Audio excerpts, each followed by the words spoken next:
Mr. Ivy, know the show must go on. As far as Cincinnati, man, I put on. Tunes made another flame beat for me to cook on. Raised arms, close fists, yeah, too strong. Team NI, chop it up at the chop shop.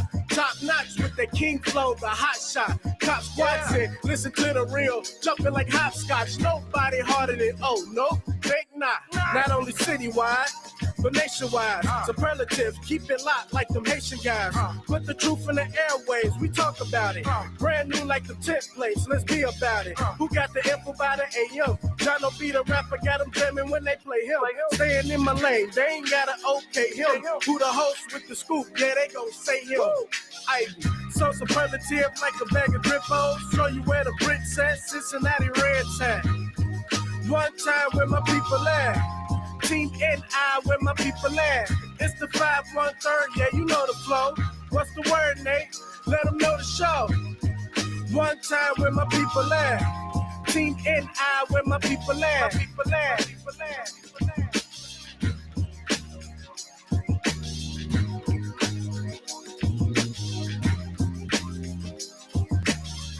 people at? Good morning, everybody. Welcome back. Nate Ivy with you. And yet another beautiful day. Great to be with you. Great to be with you. Beautiful Thursday. Lots to talk about. Wasn't with you yesterday morning. I did a quick video during the day. I had about 30 minutes, so I squeezed it in. Hopefully you check that out. If not, it's up on my Facebook page. Check it out there. Good morning to you. Time to talk. Many things to discuss. Are schools safe? New COVID variants. And sons that embarrass their fathers. Sons that embarrass their fathers. We must discuss all of that this morning. Please take a second to like and in particular share the show. Good morning to you. When you share the show, more people see it. Simple as that. Good morning. Hope you're doing well. Hope the last 48 hours have treated you well, right? So Hunter Biden is the son of Joe Biden, and he's just embarrassing his father. So Joe Biden had a big press conference a couple days back. He was getting heckled by a father who lost a child in Parkland shooting. And on top of that, he started bringing up the fact that his son, Hunter Biden, has been posting videos of himself like doing drugs and talking to hookers. I mean, just not the right look that you're looking for if you're the United States president. And sometimes with these kids, and we all know it, you try to raise them up as much as they possibly can. But when they become adults, they can do whatever they want to do. They say that the apple doesn't fall far from the tree, and they're right about that. But at some point, the apple's on his own, right? Like, there's only so much you can do, especially when you're dealing with a grown child. Like, your child is grown now. So what are you going to do? You're just going to be able to tell them what to do? That's not going to happen. That's just not going to happen. So I don't blame Joe Biden for what his son is doing. It just looks terrible. It looks terrible. He's up there trying to give a speech and talk about some real stuff, and people throwing his son, who clearly has issues. And let me say this, man, like drug addiction is one of the worst things you could ever have to deal with, ever. Terrible. Lose everything messing around with some doggone drugs. Some damn drugs. Tradish writes, the apple and humans are different. Yeah, I was just keeping with the analogy. I understand that. All I'm saying is, I hear people say all the time, the apple doesn't fall far from the tree. And that's true. Especially for those who work with children or have any interactions with children. I mean, generally speaking, that's true. However, at some point, the apple is on its own. When the apple grows up, you can't blame the tree. It is what it is. Even though I know apples don't grow up. But stay with me, y'all. Stay with me. You know what I'm saying. I mean, I don't blame Joe Biden. I don't know if he was a good father or a bad father. I mean, sometimes people get hooked on drugs. Happens real quick. It happens with the first drug is sugar. Why do you think kids love candy? It's not just the taste, it's the feeling. It's that rush. They love it. They absolutely love it. And then they graduate to what? Cigarettes and or beer. And then in some cases, they go on and try some other things. Maybe it's peer pressure. They're at a party. And then some people's brain chemistry Man, them drugs hit them, they never get off. You've heard these stories before of people who like never were into drugs, they get exposed to drugs one day and they never stop drugs. Happens all the time. We all probably got family members. So I ain't super critical on Hunter Biden per se. I'm just like, damn. Sometimes your kids embarrass you. Sometimes those little MFs grow up and they just, and you like, where did you learn this? I didn't teach you this. I hear embarrassing me in public. You know what I'm talking about. Good morning to you. I got a chance to see the Thor movie yesterday. I spent some time with Medium Buddha. She had a day off, and I had a day off, so we spent some time together. Always important. Family first. Family first. You know what I'm saying? This is a family first show. And I'm not going to spoil it for you because the movie just came out like less than a week ago, and it may give you a chance to see it. But is it worth your time? That's my overall rating system. And that depends. It depends on how invested you are in the Marvel universe. Like if you're very invested in the Marvel universe, the so-called MCU, Marvel Comics universe, and you want to follow all the movies so you know what's going on as they lead up to like the big events and all that kind of stuff, the new Avengers and all that kind of stuff, well then it's worth your time. It's worth your time. If you're someone who's not into that and you're like, you know what, Thor seems cool, I'll go check this out, right? Let me see what this is all about. It depends. It depends. I will say this for me personally, it is not my favorite phase 4 Marvel movie. It's not my personal favorite phase 4 Marvel movie. It's cool. Cool. I'm just saying, like, if you're into the MCU, you're probably thinking, oh, I got to see this. And you probably won't be like, your scale is different than someone who might be not really into that universe and they want to be entertained and have some fun. Like, it's a fun ride, as all these Marvel movies are. It's a fun ride, but it is not my favorite, like, new wave. You got all these new wave movies you had with Shang-Chi and Doctor Strange and the Multiverse of Madness. You had the new Spider-Man movie. I don't know if it surpasses all of those. I ain't gonna say all of that. But I'll give you a little bit more time, and I'll give you my concrete thoughts on it. As of right now, is it worth your time? I'll leave it like this. If you're into the MCU, yeah, sure it is. Absolutely. If you've been watching all your movies for years and years and years, damn, these movies been coming out for 15 years. They've been stringing us along for 15 years with these damn movies, man. They got plans into the foreseeable future with these gosh darn movies, taking your money. But if you're into that kind of stuff, check it out. Today's show is brought to you by our friends over at Renew Community Church. They offer a Sunday morning live stream. It's a master's class that is live streamed, and you can check it out on Facebook at facebook.com/CINCI Renew. Also on YouTube at Renew Community Church live stream. You can check it out there too. Good morning to you. Let me give you some news that maybe you may or may not be able to use. Let's go down to Uvalde. Uvalde schools plan for more school cops and a new perimeter fencing after the massacre. And it made me think, are schools safe? Is my daughter's school safe? Is my son's school safe? Are we safe here? Wherever you or your children, if you have children, or maybe young people you care about for whatever the relationship is, are the schools safe?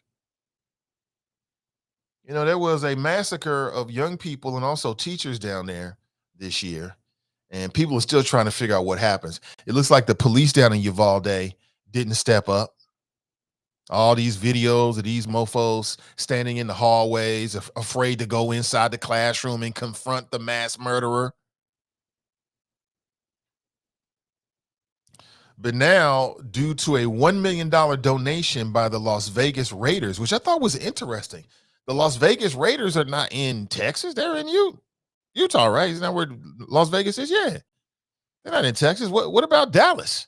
What about all these big time sports teams? Why are they giving money as well? And so they're going to beef up the security down in Uvalde. Now, does lightning strike twice in the exact same spot? I would say that's rare. The chances of somebody doing something like that in Uvalde don't seem to be very, very high, but who wants to take a chance after something like that? So now additional school police, increased safe security measures, and a new fence. And I'm just curious, like, what is a new perimeter fencing around the school? They're gonna have updated cameras. They're gonna redo the layout of the school, right? They're looking for, pressure point and choke points, anything that could stop a mass shooting from happening there again. Is that happening all over the country? I would think that, like, and I'm sure they are, but I'm just want to put it out into the spirit, into the ether, right? Um, I would think that smart people would look at what happened in Uvalde and would potentially change what they do, maybe take another look at what they do all over the country. That's what I would think. Why wait until somebody gets shot? Why wait until somebody is dead? Do it now. And they said there's a new perimeter fencing that they're going to be putting around that school. Now, what is that? Is this something we should all be looking for at our schools? Perimeter fencing? I don't know. I don't know, but where my babies and our babies are concerned, whatever it takes. I still believe it's too easy to go into these schools. It's too easy. I could just show up at my daughter's school or my son's school, and if I really wanted to, I could talk my way right past them and get right inside the school just like that. Just like that. Because, let's take my son's school. Okay. He goes to an elementary school here. What happens is the doors are locked. They got to buzz you in, but they buzz you straight in. As long as you got a smile on your face and you ain't looking like you ain't got like a weapon in your hand, 9 times out of 10, they're going to buzz you in because there's so much business at a school. They don't really know. They're answering phones. They're talking with people. They're talking with students. They're trying to monitor who's coming through the door. They don't really know. They don't really know. I can show up at my son's school unannounced at any time and get inside the building. And so the way it works is, like, the doors are locked, but they'll buzz you into like the office area. And then from there, they'll have to buzz you into the school. Now, if they buzz me into the office area and I put out a weapon and put it in somebody's face and I say, open this gosh darn door, what do you think they're going to do? I don't know. My spider sense tells me they're probably going to open the gosh darn door. And they're going to open it quick. Real quick. So now I'm inside the building. It's real easy, man. Real easy to get inside of these school buildings. And I understand it probably takes a lot of money. I'd be willing to pay more taxes if that meant that CPS, Cincinnati Public Schools, had more security measures. I'd be willing to do that real quick, even though gas is whatever it is, and food and bread and everything is more expensive these days. I'd be willing to pay for that. Would you? I would be. I think most parents would say yes. Depends on the taxes, Nate, right? Can't think about money in a time like this. It's about the babies. It's about the babies. Good morning to you. If you want to share your thoughts with me and with us this morning, you can do so pretty easily at 513-873-7134. Go ahead and lock me in this morning. You want to hear some real talk in the morning, some interesting conversation on people, politics, and pleasure. If not, I'll holler at you. Good morning to you. Ray writes, good risings all. Ashley writes, good morning, Nathan and Choppers. It's official. I am a licensed social worker. Well, congratulations. I'm loving that, man. I love it when people doing well. That's great. Absolutely great to hear. Sharp writes, good morning, Nathan and Choppers. Good morning, everybody. How many people are going to be going down to the Black Taste of Cincinnati? You got the not the Macy, but you got the Music Fest coming into town. You're going to have a lot of events going on. And are you planning on going down? I learned this and was surprised that it seems like the majority of the people that attend those events are outside of Cincinnati. Will you be masking up? Do we need to have a conversation about it's time to mask up again? Nobody wants to hear that. But I've been reading more and more about the BA.5 variant. It's called the Omicron BA. Both of those letters are capitalized. .5 variant. and it's driving up cases and reinfections. Oh, you thought we was done with COVID? Thought you was done. Apparently, the BA.5 variant is now the most dominant strain of COVID-19 in the country, according to the Centers for Disease Control and Prevention. And at this point, they're saying it's hard to get an exact count, but you know, when I go out now, people masking up is the vast, vast, vast minority. It's the vast minority now. You know, for most people, we have turned that corner. They don't want to go back. But COVID has something to say about that. So right now, in the article that I'm reading, this is from National Public Radio, and it was is dated actually a few days ago. So these numbers are probably off. The numbers are probably higher now, but in this particular article, take it for what it is. They're saying that there are about 31,000 people across the U.S. who are currently hospitalized with the virus, and that admissions are up 4.5% compared to a week ago. You know, they got to watch this kind of stuff. They can't take their eyes off the ball for 2 weeks and then come back. I mean, this ish might spread again. I hope that COVID never gets back to and impacts our lives the way it did before. But I'll be honest with you, I wouldn't be surprised if it does.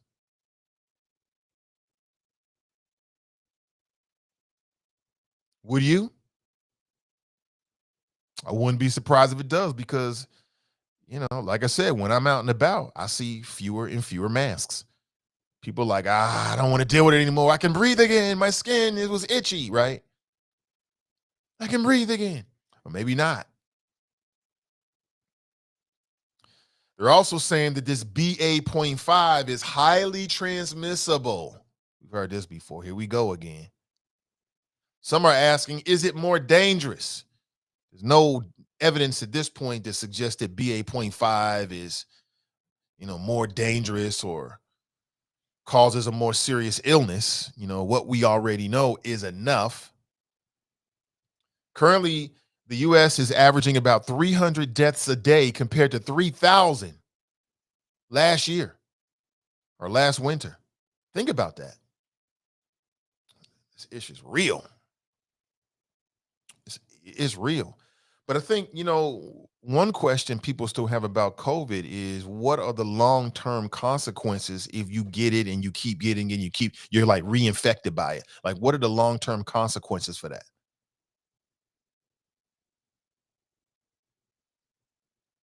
What does that mean exactly? Something to think about, my friends, when you're out. That's it. Something to think about. Good morning to you. Again, if you want to share your thoughts this morning, feel free to do so. 513-873-7134. You got me up until about, I don't know, about an hour. You got me about an hour and 90 minutes. We'll see how it goes. Good morning. My pleasure being with you. In some local news, I read that the city of Cincinnati is going to be asking for PG Sinfield to pay back about $71,000.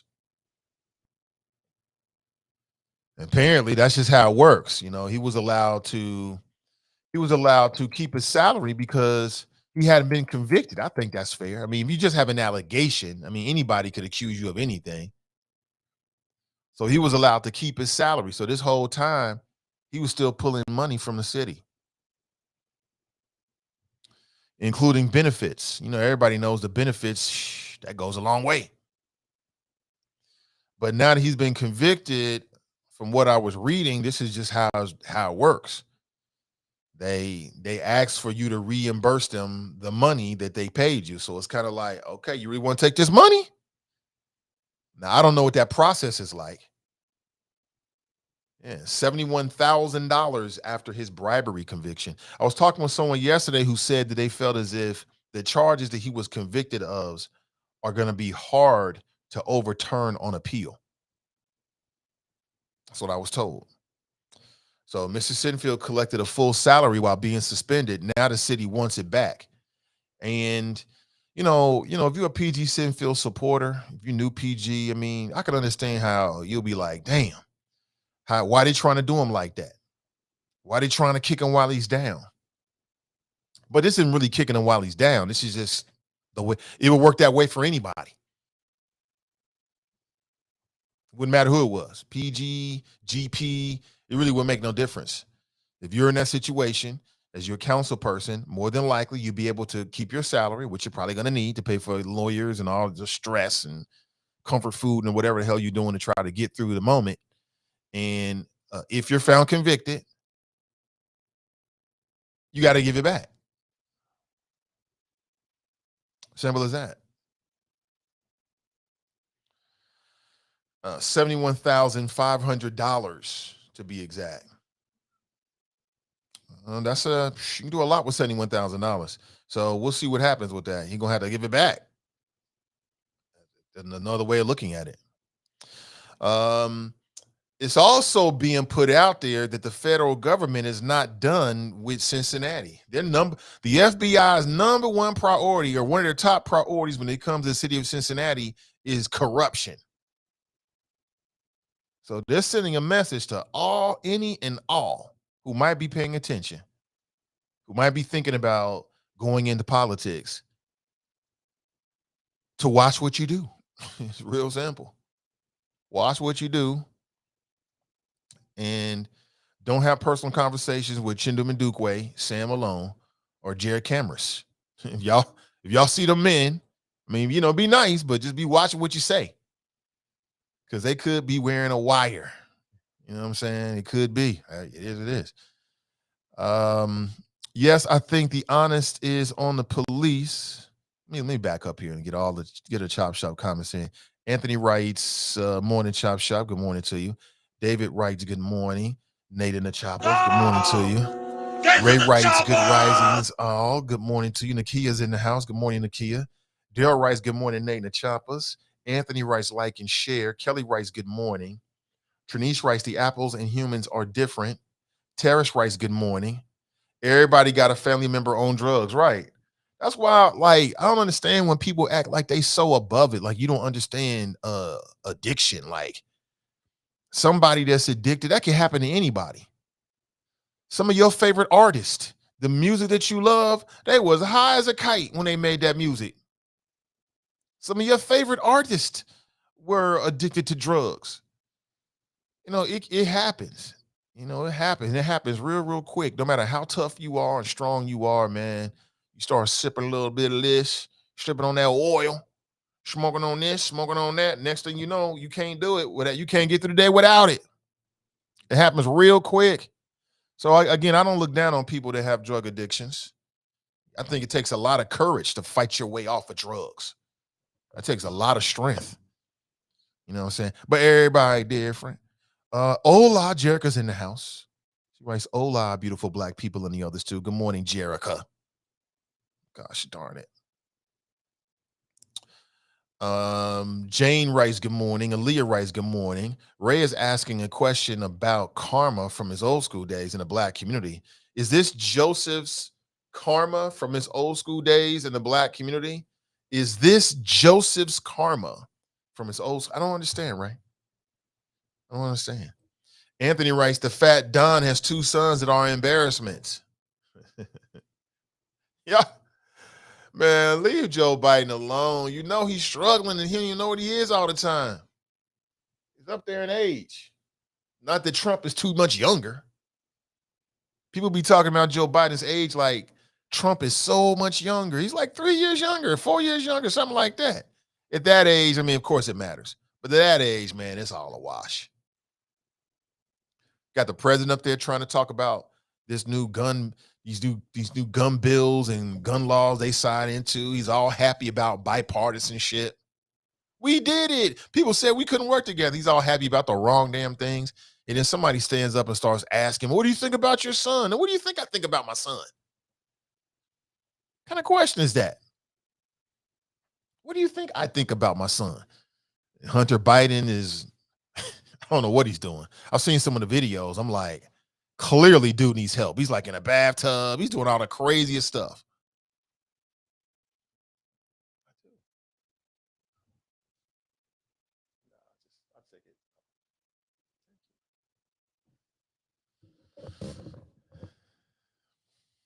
He's like sitting in a bathtub surrounded by cocaine, and he's talking crazy to women, and these women are being identified as strippers. I don't know if they are. As if there's anything wrong to be around strippers or the prostitutes. I have no problem with prostitutes. I mean, do it in Nevada, where it's legal. I've got no problem with somebody that wants to do what they got to do to make the money they need to make. Do you, boo? I know some people want to wax all morality about it, but I don't do all of that. I'm in no position to challenge somebody else's morality. Tiff writes, good day, everyone. Brenda writes, good morning. Gladys writes, good morning, Nate. And Choppers, beautiful Thursday. Yes, it is. Tiff writes, are you talking about Thor? I enjoyed it. Thor movies are always more comedic than other MCU. I'll give it a rating of an A. Of an 8. You give it an 8. I didn't say it was bad. I didn't say it was bad. I did not rate it yet. I'll rate it maybe some other time, but I didn't rate it yet. I simply said, I was simply answering the question about whether it's worth your time, because, we all the same. Time is money. You don't got a lot of time to be sitting no gosh darn movie and it's whack. And I had to preface it by saying that for me, what is this, like the third or fourth phase 4 movie from the Marvel universe? I think the first one was, I don't know, the first Spider-Man, and then you had Shang-Chi, and then you had the Multiverse of Madness, and then you might have had another Spider-Man movie or something like that, and then you've got this Thor movie. These are like the new phase movies where they're setting up for the big crossover Avenger movies that everybody's probably going to love. Of those, it's not my favorite.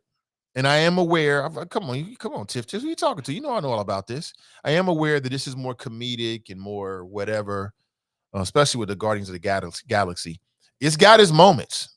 It's got its really funny moments. The one thing I'll say about Marvel movies is that Marvel movies are always better when you go with somebody that really likes Marvel movies and they're really into it. Don't go with some lame-o. Who don't really know the MCU and is going to ask you 1,000 questions, and they're going to mess up the opportunity, the experience for you. If you go with somebody that's really into it and they know the background and the characters and everything, oh man, it makes it so much fun. So much better. Danita writes, good morning, Choppers. Nakia writes, yes, I think the honesty is on the police. Brent writes, maybe Uncle Charlie needs to share his masterclass with some of his fellow Republican evangelical pastoral friends. Maybe they will invite him to their churches. Well, what's up, Brent? Dale writes, did you see the video? Yes, I did. Matter of fact, I've got the video for you right now. I mean, come on now. Leave JoJo alone. Leave JoJo alone. Joe's up there trying to do his thing. People talking about his son doing drugs. It's not fair. I'll be at the Black Music Walk of Fame. Yeah, okay, dope. It's a lot of stuff going on. Lots of stuff going on. You're going to have that. You're going to have Black Tech Week. You're going to have all the usual festivities. You're going to have out-of-towners in town. You might see me out and about. Now, there's some people in the audience that were a part of, we'll call it a pilot, just a new idea that a partner of mine working on, something we think people can get something out of. And that was going back a few months ago. And I just want to tell you to all those folks, thank you so much. The footage turned out excellent. It looks and sounds great. We're really excited about it. We like it. You may see me out and about. Talking with people during that particular week and during the festivities. So don't be if you see me out, come over and say hi, and hey, maybe we can shoot you. Should be fun. Gail writes, good morning, Nate and listeners. Have a wonderful day. Absolutely. Courtney writes, and good morning, Courtney. So easy to get into a CPS school. I've worked in several, and you're right. Security is very lax. Staff just buzz people in the high school, and I've seen on multiple occasions the students open the door for one another and or prop them open for each other. Also, the security and metal detectors are a completely different story. We must do better in protecting our babies. Courtney, thank you so much for saying that, because that it takes, especially if you've worked in a school, Again, I'm not trying to say anything negative about the adults inside the building. These some of these folks are salt of the earth people that are doing the kind of work that many of us just don't have the intelligence or the spirit or the strength or the patience to do. However, what I've noticed over the years is that, and again, I haven't been to every school. I've only been to the schools that, my children attend. So I can't speak to every school. But what I've seen is that the security is super lax.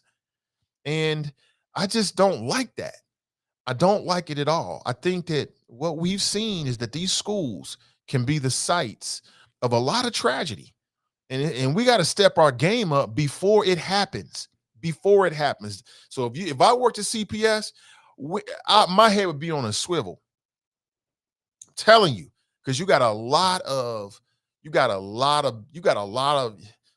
Let me tell you this again, man. Like these principals, these assistant principals, these teachers, I will say it again. That is not an easy job. That is so hard. It is so hard, and it's made even harder by other adults, parents in some cases, people that work and they're affiliated, people that work in the building.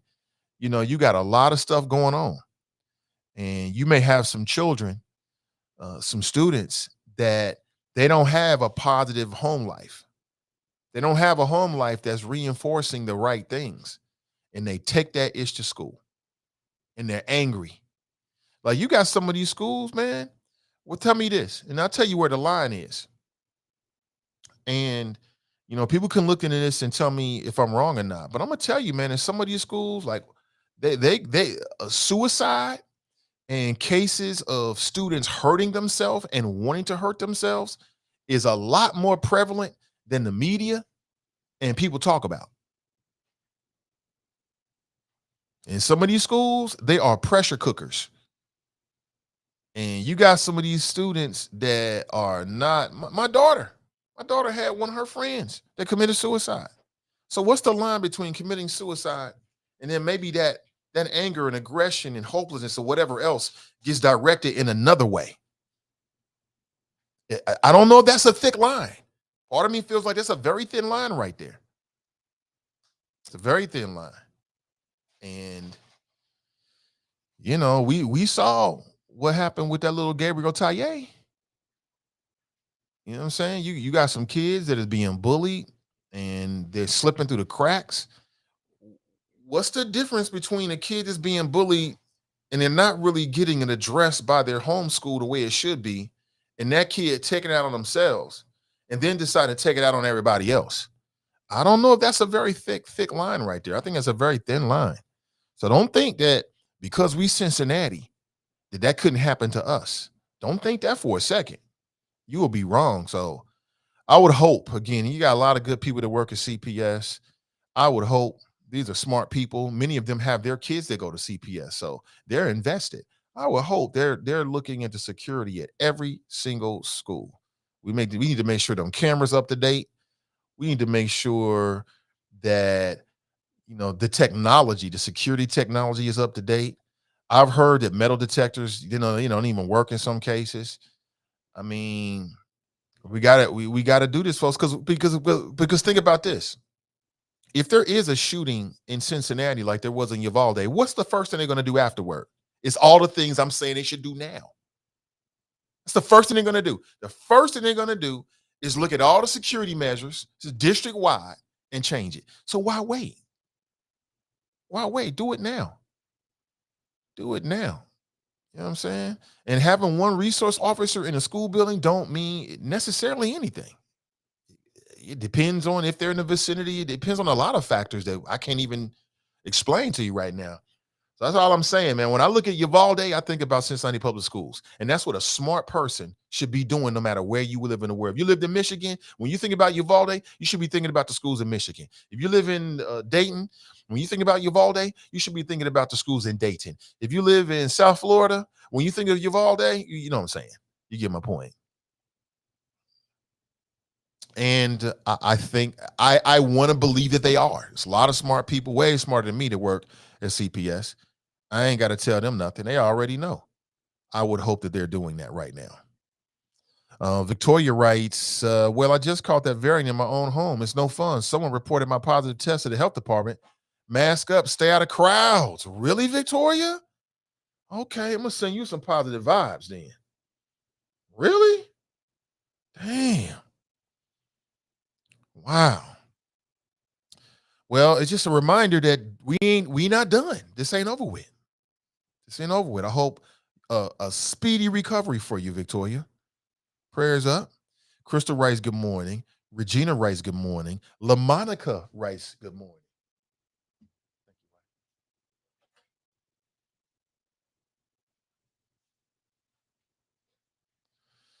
Jenny writes, good morning, Nathan and the Choppers. Happy Thursday. Hey, good morning to you, Jeannie. Good to see you.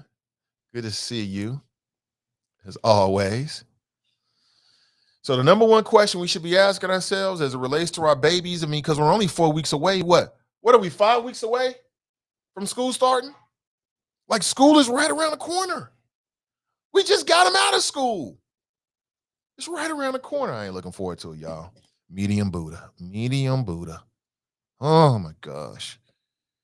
She told me yesterday, y'all, that she got a boyfriend. Yeah. Mm-hmm. My daughter. Talking about, can she go on dates? Yeah. Mm-hmm. Oh, we ain't been talking about medium Buddha, have we? We ain't been talking about it. 17. 17 today. Mm-hmm. Now I got to deal with all of this. And her mother and I, man, oh my God. So I'm so blessed to have a partner in this. I'm telling you.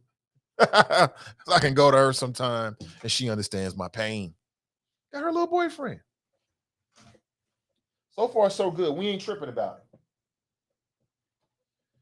We ain't tripping about it because, hold on, man. We got a call on the line.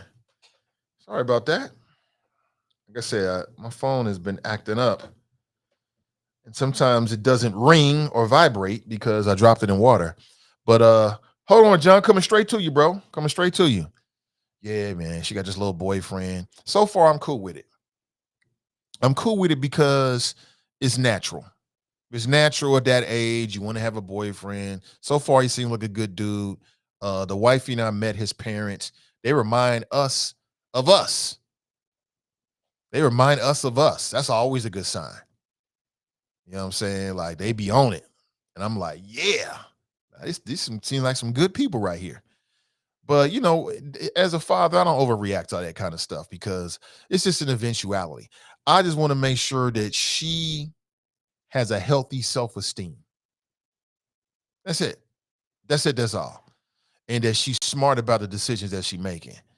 And that's it. Other than that, not too invested in what she's doing. I mean, she's going to be an adult in a year or so. Legal. We'll say legal. She ain't going to be no damn adult yet. But yeah, y'all, this is what I'm dealing with. This is my world. She told me in the car the other day. I'm like, what? She had been calling him a friend, but we're in the car. She's like, yeah, you should probably put another word in front of friend that's the opposite of girl. My little feeble brain was like, boyfriend? Oh no, right? My analog brain was like, loading, still waiting, try to understand. And then it hit me like, oh, okay. First thing I said was, did your mother know this? That's the first thing I said. Does your mother know this? I put it all on her. That's hilarious. I'll keep you posted, man. Brent writes, if I'm PG, I'm telling the city to kick rocks. It is not a law that states you have to reimburse the city if you are found guilty of a felony. I believe that it is a law, actually. But either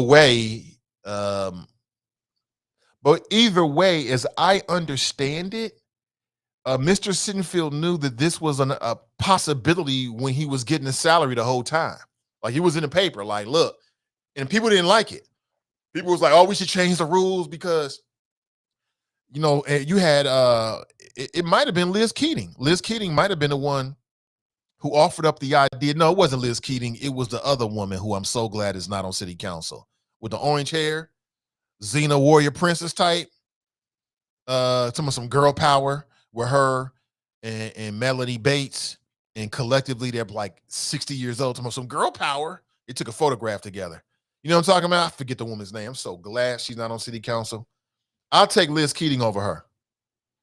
I'll be honest with you. I'll take Liz Keating over her. That's just me. Now, I could be wrong. Maybe I'm not paying much attention, but that's just my gut feeling. You know what I'm saying? I'm glad we got at least one Republican. I wish maybe we had a couple more because we just got to have balance to the force. Got to have balance to the force. But what was that woman's name? Somebody help me out. What was the woman's name? She was on city council. She was appointed to replace, I believe, Tamaya Denard, judge. I can see her face. It'll come to me. But she was outraged that PG Sinfield was able to get a salary. And I think her office sponsored an idea that said that if you are accused of a crime, then you automatically have to leave city council because of it. But long story short, Brent, I believe those are just the rules. I don't know if it's the law, but you know, if you're somebody who supports PG Sinfield and you still think he's innocent, you're probably looking at this like, well, damn, why are they doing that to him? Melanie Bates, right? Bessie Sunderman, thank you, Charles. Oh, Good to get to the chopper. Thank you, Charles. Thank you. That's a name. That's a name that I have just forgotten. I wanted to flush it from my system. Bessie Sunderman.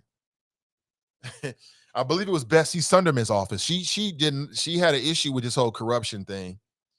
And I had an issue with the way that she was talking about it. I'm like, listen, we don't need you to come in here and act like you holier than thou because some people made some mistakes. And so now this is the whole reason why you on city council on some anti-corruption type stuff.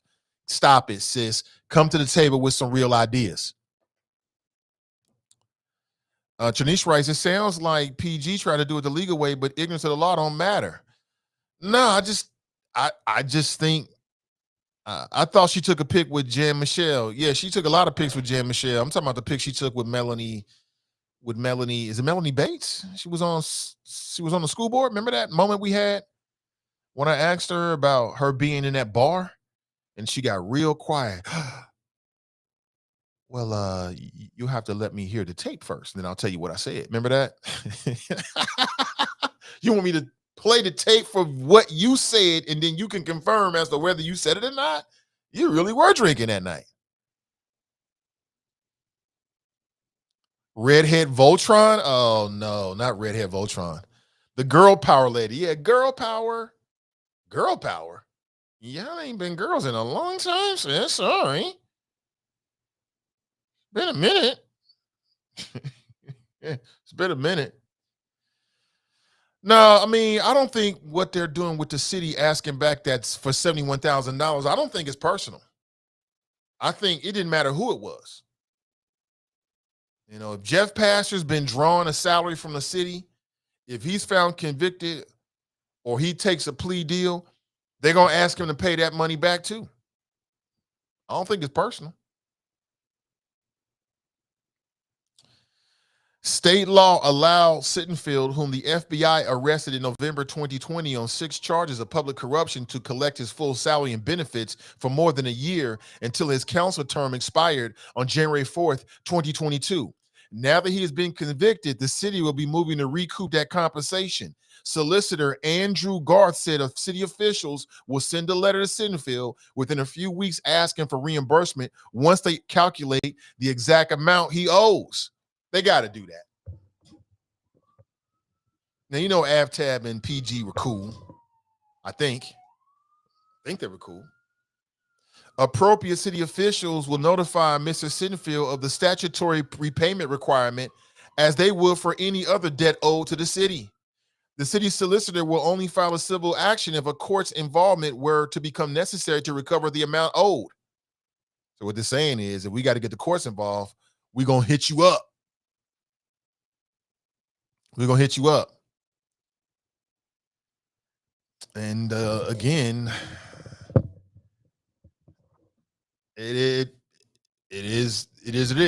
This is from Dan Yost, Attorney General of Ohio. If the public official subsequently pleads guilty to or is found guilty of any felony with which the public official was charged, the public official is liable for any amount of compensation paid to the official during a suspension. So again, that's just the way Ohio law is being ran down. And then, you got Republicans at the state side. You know what they're gonna do. You already know. Get ready for it. Get ready for the girl power lady. Get ready for it. So I don't think it's personal. Timothy writes it's all personal. I do not believe it's personal in the sense that whomever was in that situation, the city is coming for their money. And on some levels, they have to. AbTab, Democrat, people might have the perception he was friendly with PG Sittenfield. If they don't go after it, now it looks like he's playing favoritism. And I don't know, as a taxpayer, do you want the money recouped? I mean, let's talk about it from like a citizen level. You don't know PG, you don't know anybody. All you know is that an elected official has been found guilty.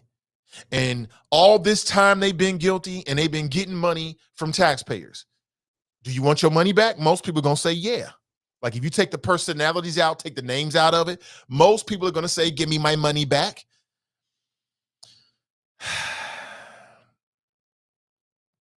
Danita writes, to quote my friend Glenn, be careful now. Girl power will hit the Wonder Twin powers, activate on you. Yeah, I don't think so, but yeah. Angela writes, sure do. Run that restitution money back. Right. I mean, that just comes with the territory. You can't keep the money because people like you or feel some kind of way about you. Don't know how that work. It is what it is, my friends. It is what it is. We are where we are. Okay. Ain't nothing gonna change that. On top of that, some people are saying that Mr. Sittenfield might be required to repay the $40,000 in bribes back. Now, Tamaya Denard, she had to pay $15,000 in restitution, so I would expect that. I wouldn't be surprised if you see that too. So not only do we want that 71 back, we want that 40,000 back too. That seems to be in keeping with what we see. Wait a minute. You had said the $40,000 in bribes. We convict you for accepting $40,000 worth in bribes, and then we let you keep the money. Where did they do that at? So, I mean, get ready to hear that. I would not be surprised if you hear that at all. I would not be surprised. And same thing's going to happen potentially with Jeff Pastor. He's awaiting charges that he took $55,000 in bribes. Now, I don't know if Jeff Pastor is currently, he wouldn't be currently getting a salary. His salary would have ended when his term ended. I don't know if he was drawing a salary up until when his term, would have ended. I don't know that. Let's go to the phones. Good morning. Welcome. Good morning, Mr. Nathan Ivy and the good people of Cincinnati, as well as the good people around the world. And yes, those choppers. Good morning, sir. How are you? I'm doing well, brother. A couple of topics that you talked about, and mainly on the viruses. I'd like to comment on the virus topic that you talked about. But before we did that, you kind of you had me laughing when you started talking about little Buddha and the young one and her now moving into, should we say, women'shood, or she's feeling her oaks. I think you and your wife I think you probably already know, you just have to cut the strings and let her fly. As long as, and I think you clarified that, as long as whoever her first beau is, you already met them, and it seems like you and your wife is comfortable with them. But as long as she's not bringing nobody home with their pants on backwards, off the butt, gold teeth in his mouth, and he's looking like an alien. Yes, I would kind of worry. I would kind of worry a little bit too. But I think you already clarified. You feel comfortable, and I think that's a stage where I'm sure you and your wife feels, hey, we brought her up right. She knows what's expected of us. So let's just pull back and let's see how it all plays out. I think she already knows that. Let's go into the viruses. You were talking about the viruses, and these viruses are going to be with us for eternity. It's not not going away. I take it very serious, these viruses, because I lost a brother 2 years ago at the height of the COVID, and early on, and when nobody knew what it was. Well, it was taking off in Europe, and I don't want to say his name anymore. I call him the Joker. He's not Donald Trump. I call him the Joker. He should be locked. That's a crime. He should be locked up for that. Remember when you swear on the oath doing the organization and you put your hand on the Bible, we protect to serve the people, etc., etc. He should be locked up on that. We know the statistics a month ago, over 1 million people dead on this COVID. Well, you say 1 million, make that close to 2 million, because we don't know who is reported and who's not reported. Those numbers are high, and they will remain to be high.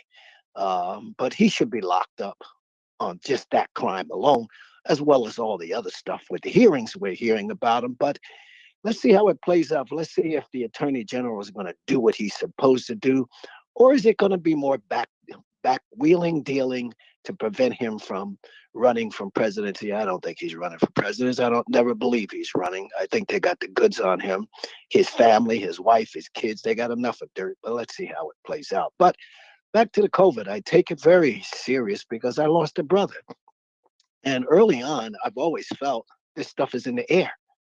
I don't think the government is telling us everything. It's in the air. I've always believed this stuff is in the air.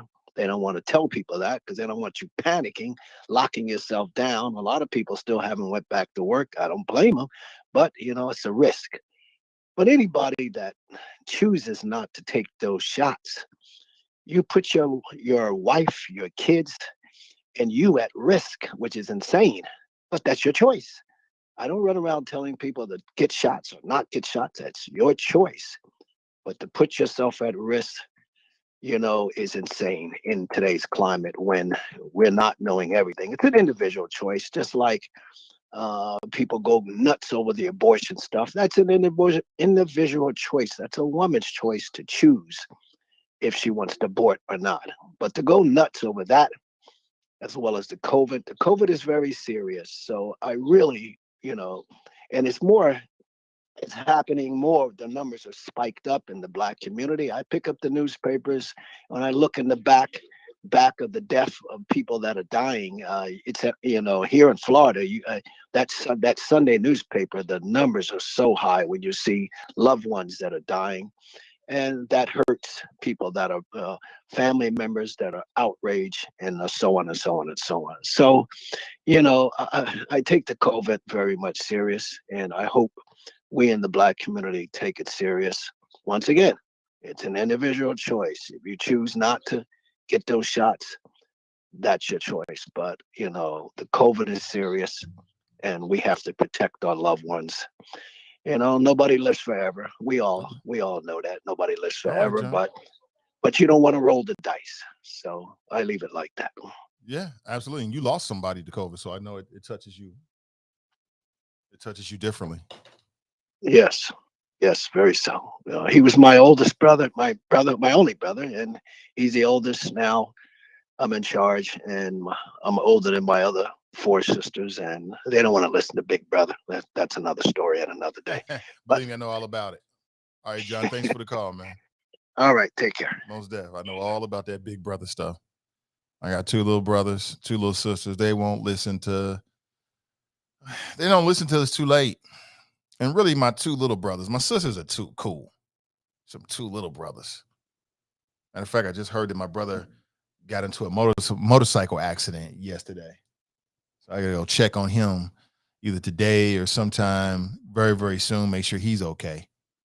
And his nickname is Stones, as in his head is hard as rocks. That's how he got the name Stones.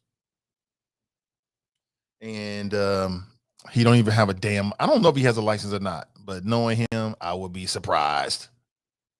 Why do things the right way? Right. That's his motto. So I know all about it. But thanks for the call, John. Good to hear from you, man. He was in and out, kinda. He didn't ramble too much. Kinda.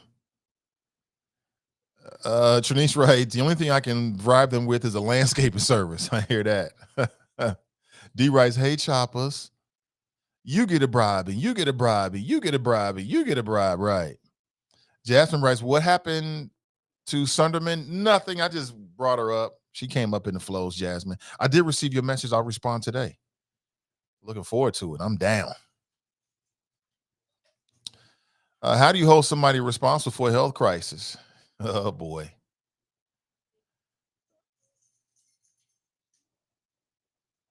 Okay.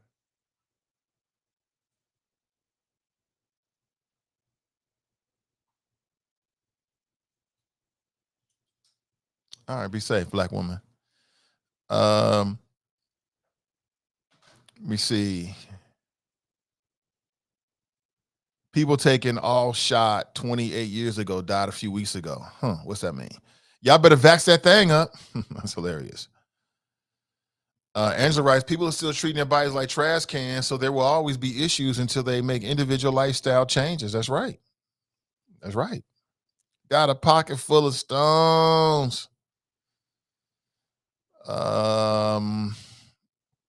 Yeah, prayers for my brother. Yeah, I hope he's okay. I hope he's okay. I haven't spoken with him since the accident. So I have two brothers. So the one that's next behind me, the next oldest, he called me like, your dumb brother did something goofy again. That's what he said to me. I'm like, oh my God. That's what he said. Your dumb brother did something goofy again. I told him. Oh man. So then he told me the whole story. I'm like, oh gosh, hope he's okay. Shara writes, I didn't know your brother was a hot boy riding dirty. Tell him to be careful. Don't get caught up like the lesbian in front of Jada's juice bar. Now he ain't riding dirty unless you mean like I just know my brother. Like when did he get a motorcycle permit? He ain't get no damn motorcycle permit. That's just not the way he do things. So you already know. You already know. You already know. If you get pregnant, you having that baby, period. What? Huh? What? I ain't understand that. Trinice writes, it ain't her choice. Ask the Supreme Court whose choice it is. See, there you go, making jokes about a woman's right to choose. You know, I was thinking about that. And, you know, you got people out there. I got a question for you that I think it'll make you think. You, as it relates to that Roe v. Wade type stuff, like you got a divided camps when it comes to a woman's right to choose. Like you got some people who believe that a woman should have a right to choose, but they should have a right to choose like within a certain time frame, meaning they can't have a late term abortion, which I think if you ask most people, they would agree that late term abortion, meaning you're like 6, 7, and it's not even legal. Like in Ohio, you can have abortion up to 6 months, but now it's up to 6 weeks. But then you got people out there, and you got these laws that'll say, and I'm waiting for somebody to challenge this on these grounds. I wouldn't be surprised if you see a challenge to these Roe v. Wade laws, these abortion laws on this premise, which is that you got people out there, and you got some states that are against abortion unless a woman's life is in danger. Like, how many people would agree that even if you are against abortion, that if a woman's life, if a mother's life is in jeopardy, that she should be able to have an abortion? How many people believe that? Like, how many people believe, like, even like if you're really, really conservative, like if you're really, really on that religious tip, what I've learned is that most people feel like you should still be able to have an abortion. A woman should be able to have an abortion if her life is in jeopardy. How many people would agree with that, no matter how you feel about abortion? I'm gonna go out on a limb to say that I think most people would agree with that. The only people that would be against that are the people who are like super on that super religious, crazy stuff. I think that's crazy to think anybody else. Okay, so then what would you say to a woman who has a history of mothers dying during birth? Because that's a real thing that we don't talk about. Like women, even to this day, die while giving birth. Women, even to this day, some women struggle to be alive 1 year after the birth of their child, right? Here in Hamilton County, you got the folks over there at Queens Village. They're working on that issue. They jumped on it years ago, and I think they're helping to move the needle. But if you think about their work, essentially what they're saying is that there's disparities in the healthcare system, and it impacts mothers. It impacts Black mothers in particular, right? Because I learned this from them. Number one, there's a lot of Black women that die during childbirth. Some would say perhaps they're not getting the same care. And there's a lot of women, a lot of Black mothers that die within the first year of their child being born. And again, it goes back to those healthcare disparities. So let's say you have a woman and she's got a history. Let's say she's lost several people in her family during childbirth. And so therefore, she never wants to bring a child to term because she feels like the child will kill her. Maybe her mother died in childbirth, giving her. Maybe somebody else, sisters, aunties, whatever, cousins. Let's just say that's just a thing in her family. Would the people out there with these states that say that a woman cannot have an abortion unless her life is in jeopardy, would that apply to a woman in those kind of circumstances?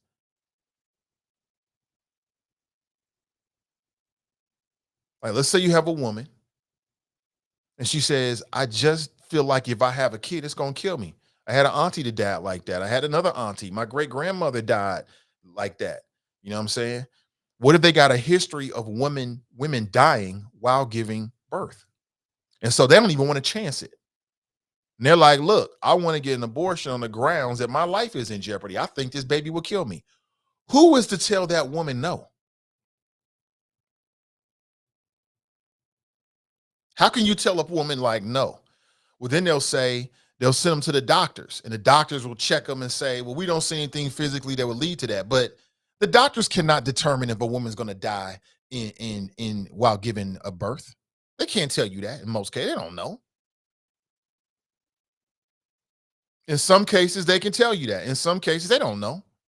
The doctors can't really tell you when you 1 month pregnant or 1 week pregnant or 2 months pregnant. They can't really tell you that you might die within the first year of your child being born because of complications. They can't really tell you that. So that's the essence of a woman's right to choose that we sometimes forget. We get caught up on, well, only if the mother's life is in jeopardy. But how can I tell another person that their life is in jeopardy or not in jeopardy?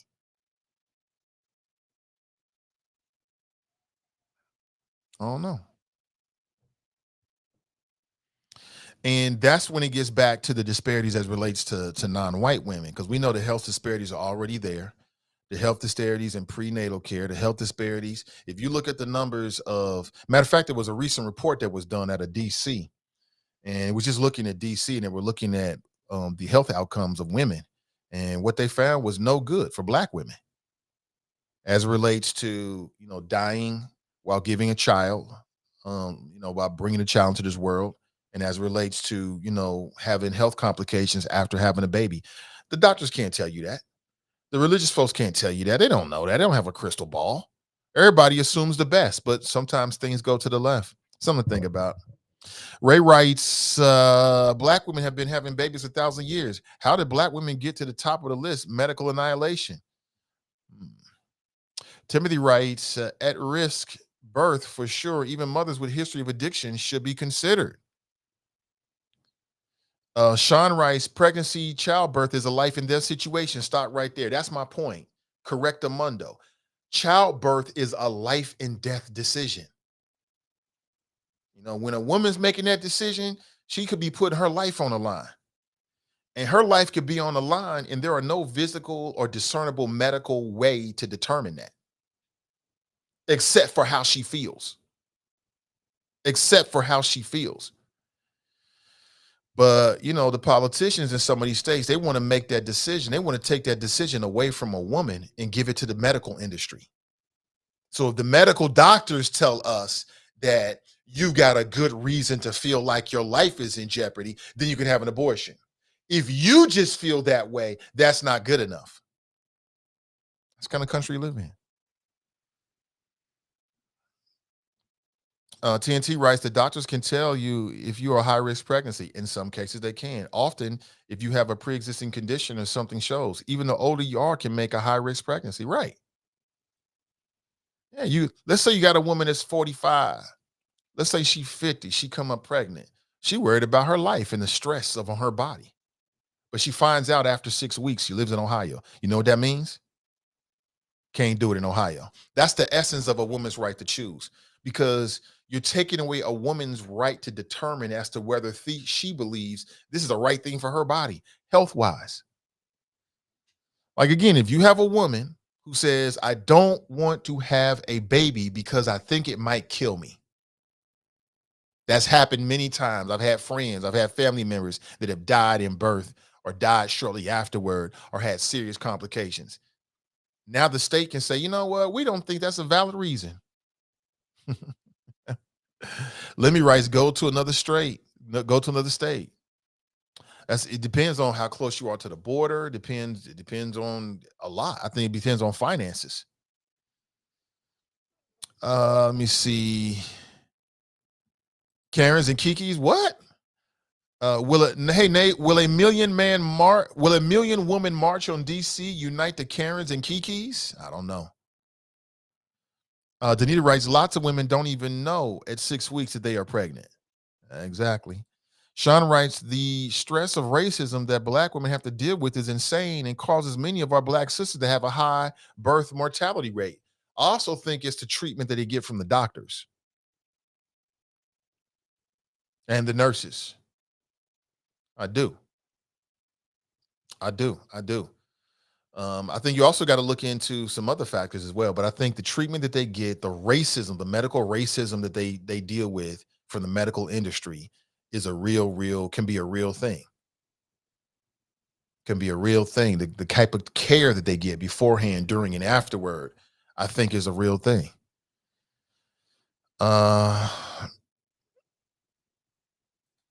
Good morning to you. Let me move on. Let me circle back around. So I was reading more about what's happening in Uvalde, Texas. Of course, that's the latest site for a mass school shooting. And the Uvalde, Texas school district has revealed some plans that they hope will lead to, a more safe outcome. And part of that is that they are going to be installing a new perimeter fence. And I'm like, what does that look like? Is that something that is applicable to Cincinnati? What perimeter fence exactly? How does that help? They're going to add more security cameras. They're going to upgrade the doors, door locks, and access points.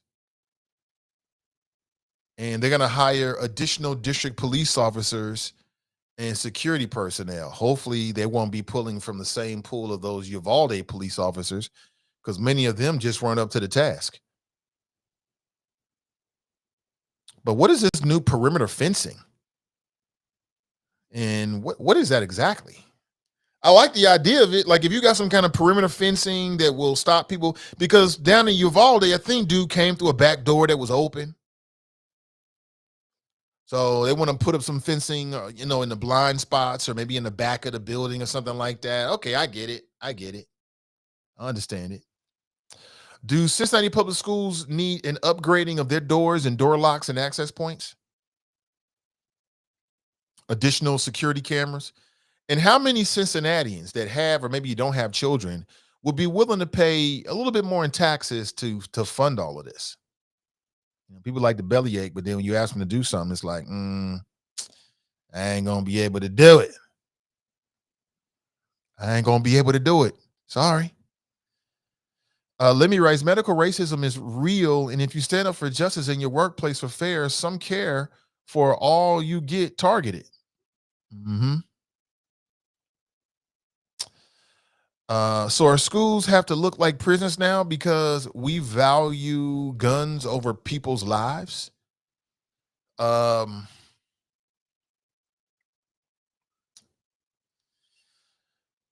yeah, maybe sad but true. Maybe sad but true. Maybe.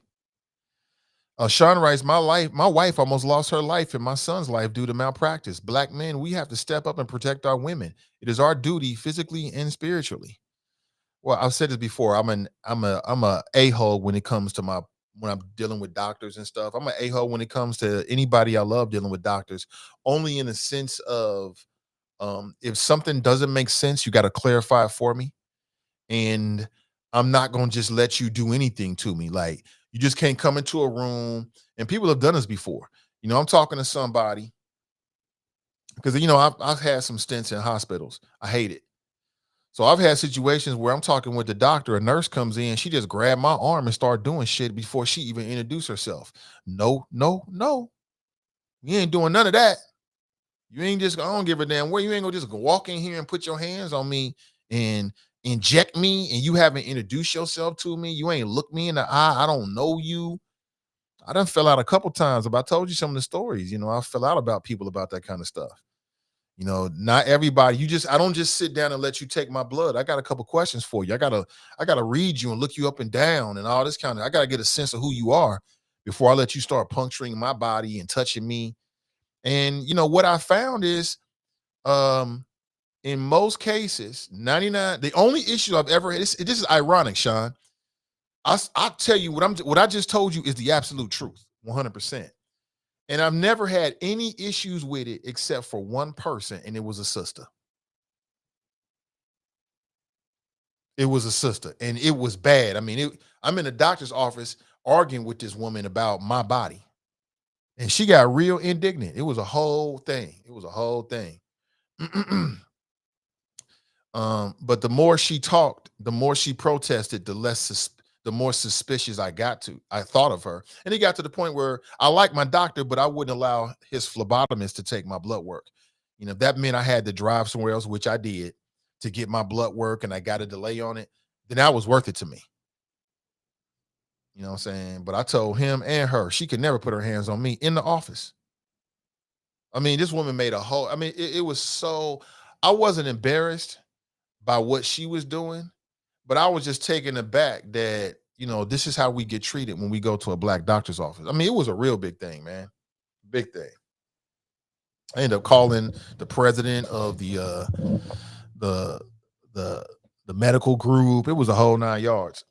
Because if you're on a job and you do some stuff like that to me, I'm gonna call your boss. I'm gonna call to whoever supervises your position. Let them know.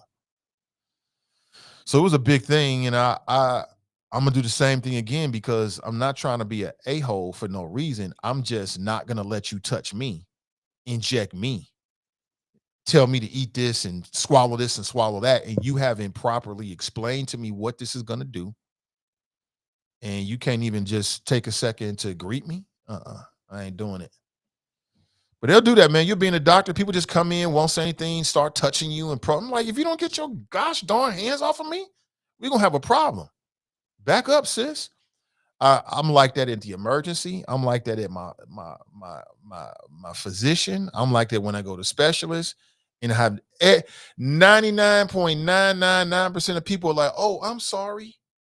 Hey, I'm Jane, or I'm whatever, or let me explain this to you." Never had an issue. Only had one issue. It was a black woman.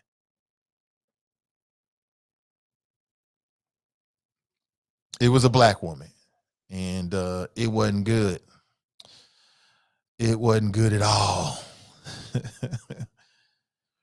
Danita writes, if you look at schools all over Cincinnati, not just CPS, many have glass everywhere. The front of the school, main office, and classrooms have lots of glass. It isn't bulletproof, so maybe we need to start there with the design of the schools. I think it starts with a conversation. And again, Danita, I just cannot believe that inside of CPS, they got this new superintendent. I have been hearing things about her, by the way, and I'm working on the show. I want to confirm a few things. You never know. I never run with just one source when I'm talking about local folks, but I am hearing some things. And I'll leave it just like that. But I'm sure that the new superintendent and her staff are on top of this. I'm sure that the school board is on top of this because there's at least one school board member that I know of that she got kids at CPS. So she definitely care about what's happening with CPS. And I love people that's got skin in the game. I love school board members that kids go to the school that they're a school board member of. I love that because that means they got skin in the game. It's not just sitting up there and pontificating about other people's babies. Your baby there. I love that.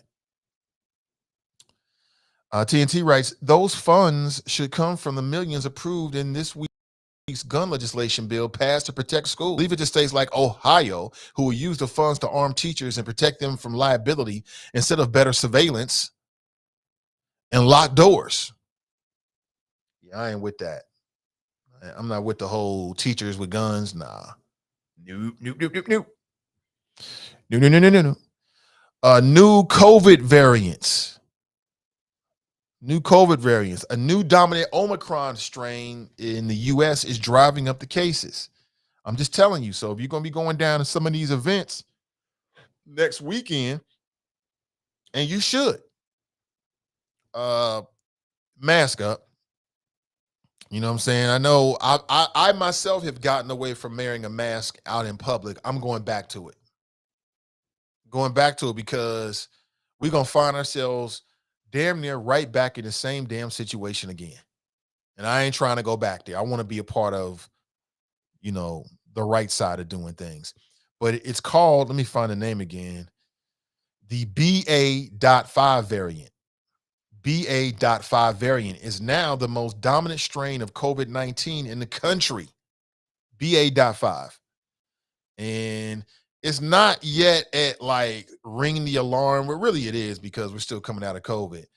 But it's not yet like burning up the headlines, but it could be. I want to make sure you're hip to the game. So mask up, folks. We ain't done yet.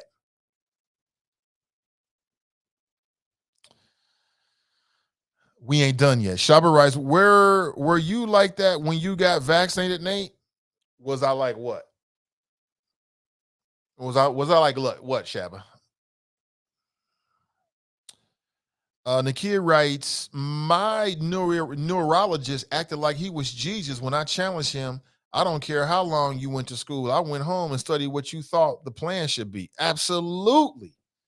Absolutely. 100%. Yeah. And I can see that happening. Like I've said a few things to doctors over the years and I could tell they wasn't trying to hear me. And I had to keep telling them and I get irritated because I'm telling you something and you're not paying attention.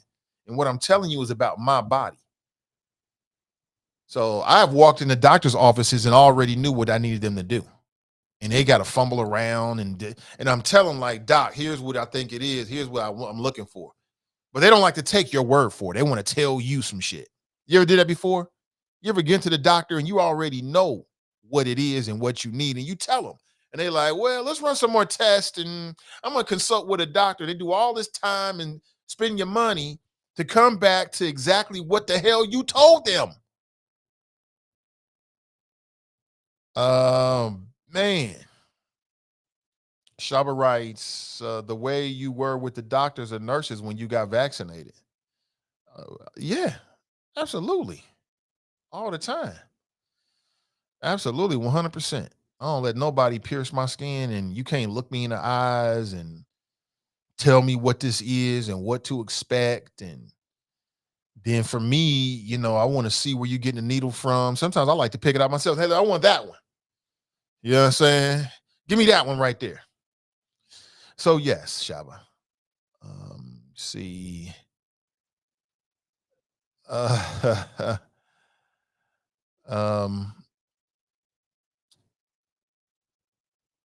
Timothy writes, some physicians and facilities recognize the disparities in healthcare and make attempts to make changes. There's channels also that can be taken to address any medical situation. Is that right? Love to hear it. TC writes, my mask is part of my face. I like that, man.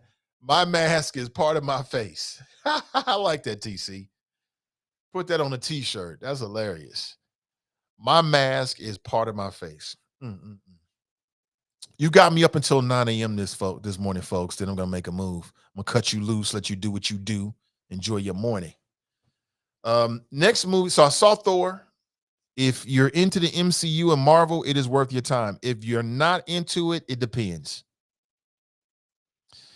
This is not my favorite of the new movies. Oh, snap. I think we had a call on the line. Who was it? Oh, whoever that was, 557 number, put me back on. I'm sorry. I missed the call. Put me back. Call me back and I'll put you straight on, should I say. But the next movie I'm looking forward to is called Nope. Looking forward to that. My daughter and I think it was 8 days away. That's the new Jordan Peele movie. I've been loving Jordan Peele. Jordan Peele is super dope. Super dope. Love his movies, man. And this appears to be like a sci-fi type of movie. So you folks already know that's right at my wheelhouse right there. You know, I love me some sci-fi if it's done right. And Jordan Peele has been doing some, I mean, he's the guy who made Get Out. Need I say more? Us. I mean, just start right there. Get Out, Us. And some people believe that Get Out and Us were in the same universe. So people are speculating as to whether this new movie, which stars David, what's the guy's name?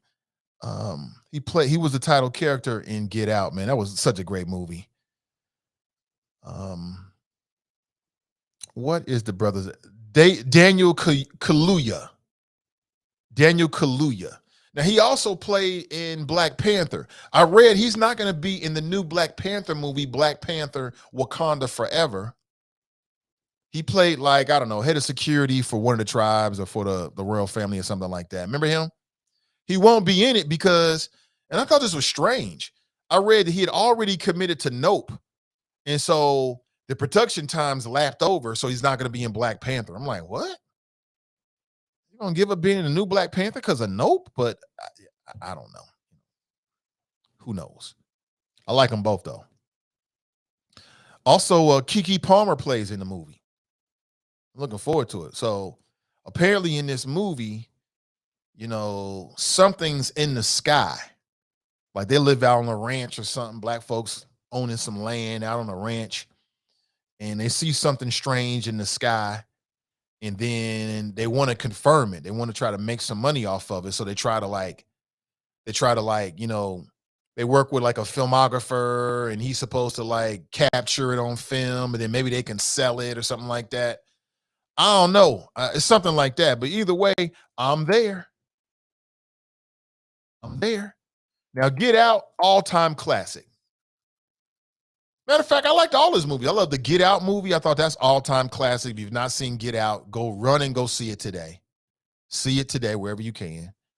Us was a twist off of the horror kind of genre, but I thought it was well done as well. He did the Candyman movie. If you haven't seen Candyman, I'm gonna spoil it for you. Candyman only kills white people. He doesn't kill black people.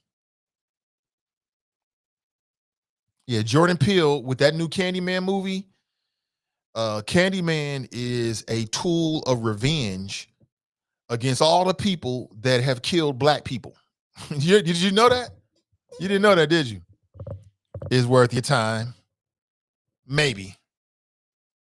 So if you go watch Candyman, like the latest Candyman, and you're like expecting like for like jump scares and like a traditional horror movie, it's less that. It's got some of that in that, but it's more an overall story of comeuppance, black comeuppance, revenge, right? Like, you know, all these black folks since the beginning of our introduction to this continent leading up to the events of police brutality, like all it's a narrative about all of that. And it took me a minute. It was like maybe a couple of days after I watched the movie, I'm like, wait a minute, Candyman didn't kill any black people. So we may have to worry about the cops and the racists and the good old boys and the proud boys, but we don't have to worry about Candyman. Karens and Darrens have to worry about Candyman. I swear to God, that's what the premise of the movie now. It's so understated. He doesn't come out and say that, but when you watch it and you look back at the body count, you're like, oh, snap. This something different. Something different. Anybody else seen that Candyman movie written by him? Tiffany writes, nope, doesn't look interesting at all to me. I get it. Different strokes for different folks. Angela writes, I haven't seen any of what in the hell? You haven't seen Get Out? You know, I got to do that. You ever been around somebody and you say you haven't seen something, they go through this whole dramatic thing, like you really missed something. You haven't seen it? Oh boy, you give me your black card, all this kind of stuff. I'm not going to go that far, but I'm surprised. Get Out, classic. Must see. Anybody can hear, well worth your time. Well worth your time. And it's not just a straight up movie. There's so much symbolism and there's so many like deeper meanings in the movie.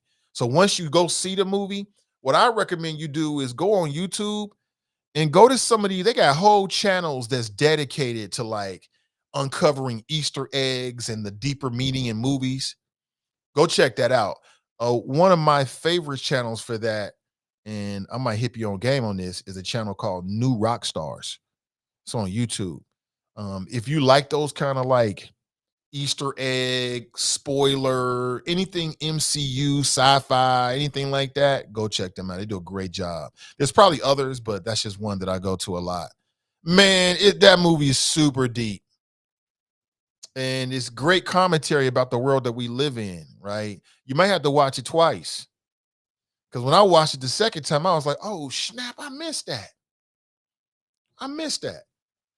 Got to see that. Us, if you're not a Jordan Peele dude, the first movie you want to start with is Get Out. Start with Get Out, and then maybe you'll check out Us and those other movies, the Candyman movie, all the other kind of stuff. But I do not lie. Right, The Sunken Place. You ever heard people talk about The Sunken Place? That was made popular in that movie. Get Out. I'm telling you, makes me want to go watch it again. Crystal writes, what movie? I'm talking about Jordan Peele movies in general.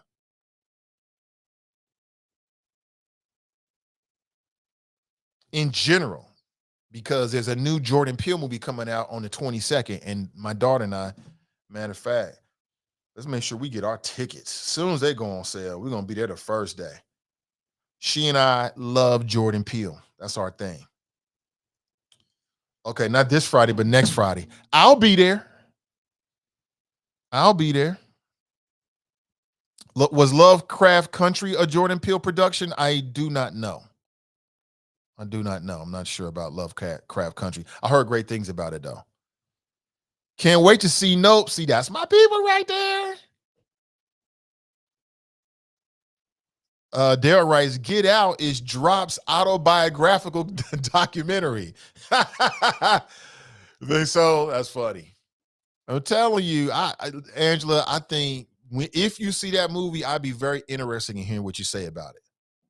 Be very interesting. Crystal writes, nope, looks good. It looks interesting, but you never know with Jordan Peele. Like, is that really a flying saucer? Is it something else? Is it symbolism? You never really know. But I like Kiki Palmer. I think she's a hell of a talent. David Ayelu is a hell of a talent. And Jordan Peele's a hell of a talent. So I'm just waiting to see it. We'll see. Shaba writes, The Woman King would be better than Nope. Well, they don't have to be. It might be. I don't know. It seems like two different kind of movies, right? Two different type of feelings. So they can both be good or they can both be whack. But I want to put you the game on that. Check it out. It's been a minute since I spoke with T.D. Stearns Enzi. I'm going to reach back out to him. I know he's doing big things down at OTR with the film festival and everything. I'm going to reach out to him and see if he'll come back on. I love talking to TT because TT loves films. He loves it. He don't just talk about it, like the man loves it. And he loves all the films. He's got passion for it. And I love that passion. I loves it. The Sunken Place. Yeah, that's so dope. TC Reyes, I love his movies. Yeah, dope stuff, man.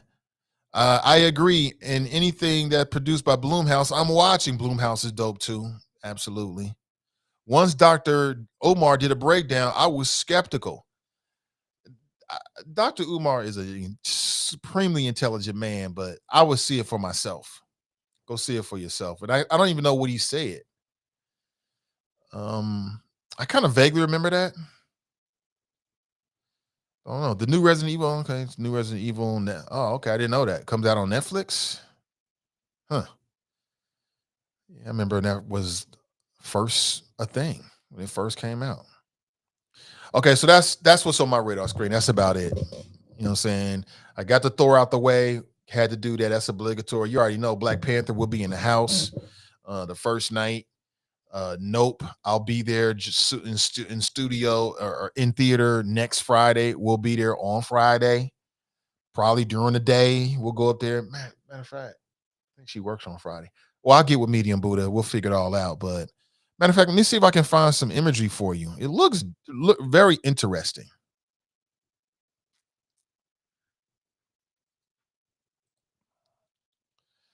To say the least. To say the least. Lovecraft, if second season was dropped. Yeah, the last that I missed, yeah, they dropped it. Fresh ginger root, garlic, turmeric root. Yep. I'm with you on that. I consume that daily. I consume that daily, every other day, weekly. You know, I know Angela. I've been seeing her on Facebook. She out here on some change my body type stuff. I love it. I love it. I love it. I love it when your stuff come up on my feed. I'm just seeing you putting that work in. I love it. You just setting a great example for the rest of us, Angela. I love it. She doing it. Just change your life, work out, eat right, go on that organic stuff. Man, you'll change your appearance. You'll stop if you want to stop. You want to lose weight. You'll lose weight. Your mind is going to be so much clearer. I love it. You be motivating me, Angela. 100%. Keep it up. I love when I see you posting it. I'll be like, I love this. I think every once in a while I'll like it or leave a comment just so you know that people out here are definitely watching. People may not always say something, but people definitely watching. Me, I try to say, I like to say things to people. Like if I see people doing something, I'll say, listen, I send you a little message like boom. Or, leave a comment of encouragement because everybody needs to be encouraged, especially when they're doing the right things. But if y'all doubt it, go to Angela's Facebook page and check her out and some of the videos that she be posting. Because she be out here putting in the work. And maybe you can't run, but you can walk. Maybe you can't walk, but maybe you can walk 5 minutes. Start right there. Just walk 5 minutes. That's it. I'm gonna get this 5 minutes in. Walk up and down the steps. 5 minutes. Literally. I know that sounds like it's nothing, but depending on your state of your body, 5 minutes can seem like 500 minutes. That's a long time. But it starts right there. And then get on that healthy kick. Woo. Start hitting them plants, man. Ain't nothing like it. Ain't nothing like it. You'll never feel better in your life. You said Burger Week hurt me. Ain't nothing wrong with that. Ain't nothing wrong with that. And then sometimes, you have a strict diet, you go off a little bit and you get back on. It's all part of it. It's all part of it. But let me go to the phones. Good morning and welcome. Hey, good morning, Nate. This is Brent down in Dallas. How are you doing today? I'm doing great, Brent. Good morning. Welcome. Good morning. Good morning. I had to call you this time after I got my gardening done because it got too hot. I couldn't do anything and I had to go into work. But yeah, hey, just wanted to start off with, our conversation a couple of days ago was a great example of two men highly intelligent and passionate about their majors, defending them voraciously. So I know you said it afterwards. Of course, me, it's all good. You see my comments in the chat. I'm mostly there for the jokes, but I try to, intermix in some facts and data, to help refute some of the foolishness that gets spouted out there. So it's all good there. Oh, absolutely. For sure. But yeah, and we didn't have to block each other or not mention each other's name, having a minor disagreement, but it's all good. But hey, I wanted to hit on the schools in relation to Uvalde, and also hit on the doctors. You brought that up, and that's an interesting topic there. But here in the Dallas area, they're talking about putting fencing up. Well, not in the Dallas area, but the Uvalde, they're talking about the fencing. And around a lot of the schools here, where I live in the Dallas area, there is fencing. I guess you can call it that. But it's like it's not even wrought iron fence. It's that hollow fencing that's maybe about 6 to 8 feet tall that, you have, maybe about 6-inch spacing in between it. But that does not extend to the parking lots or as you get onto the actual ground. So, the fencing, I see it as one of those things that, gives people a sense of security without it being real security. And with the schools here, you do have that system to where you have to show your license and state your business.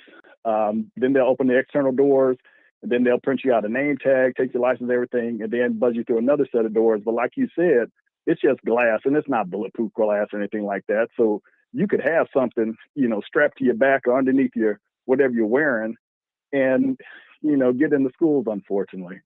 But to me, the biggest issue that folks really aren't talking about is, when you have these open house events, whether it's back to school or you have the different plays and everything that goes on, the doors are wide open.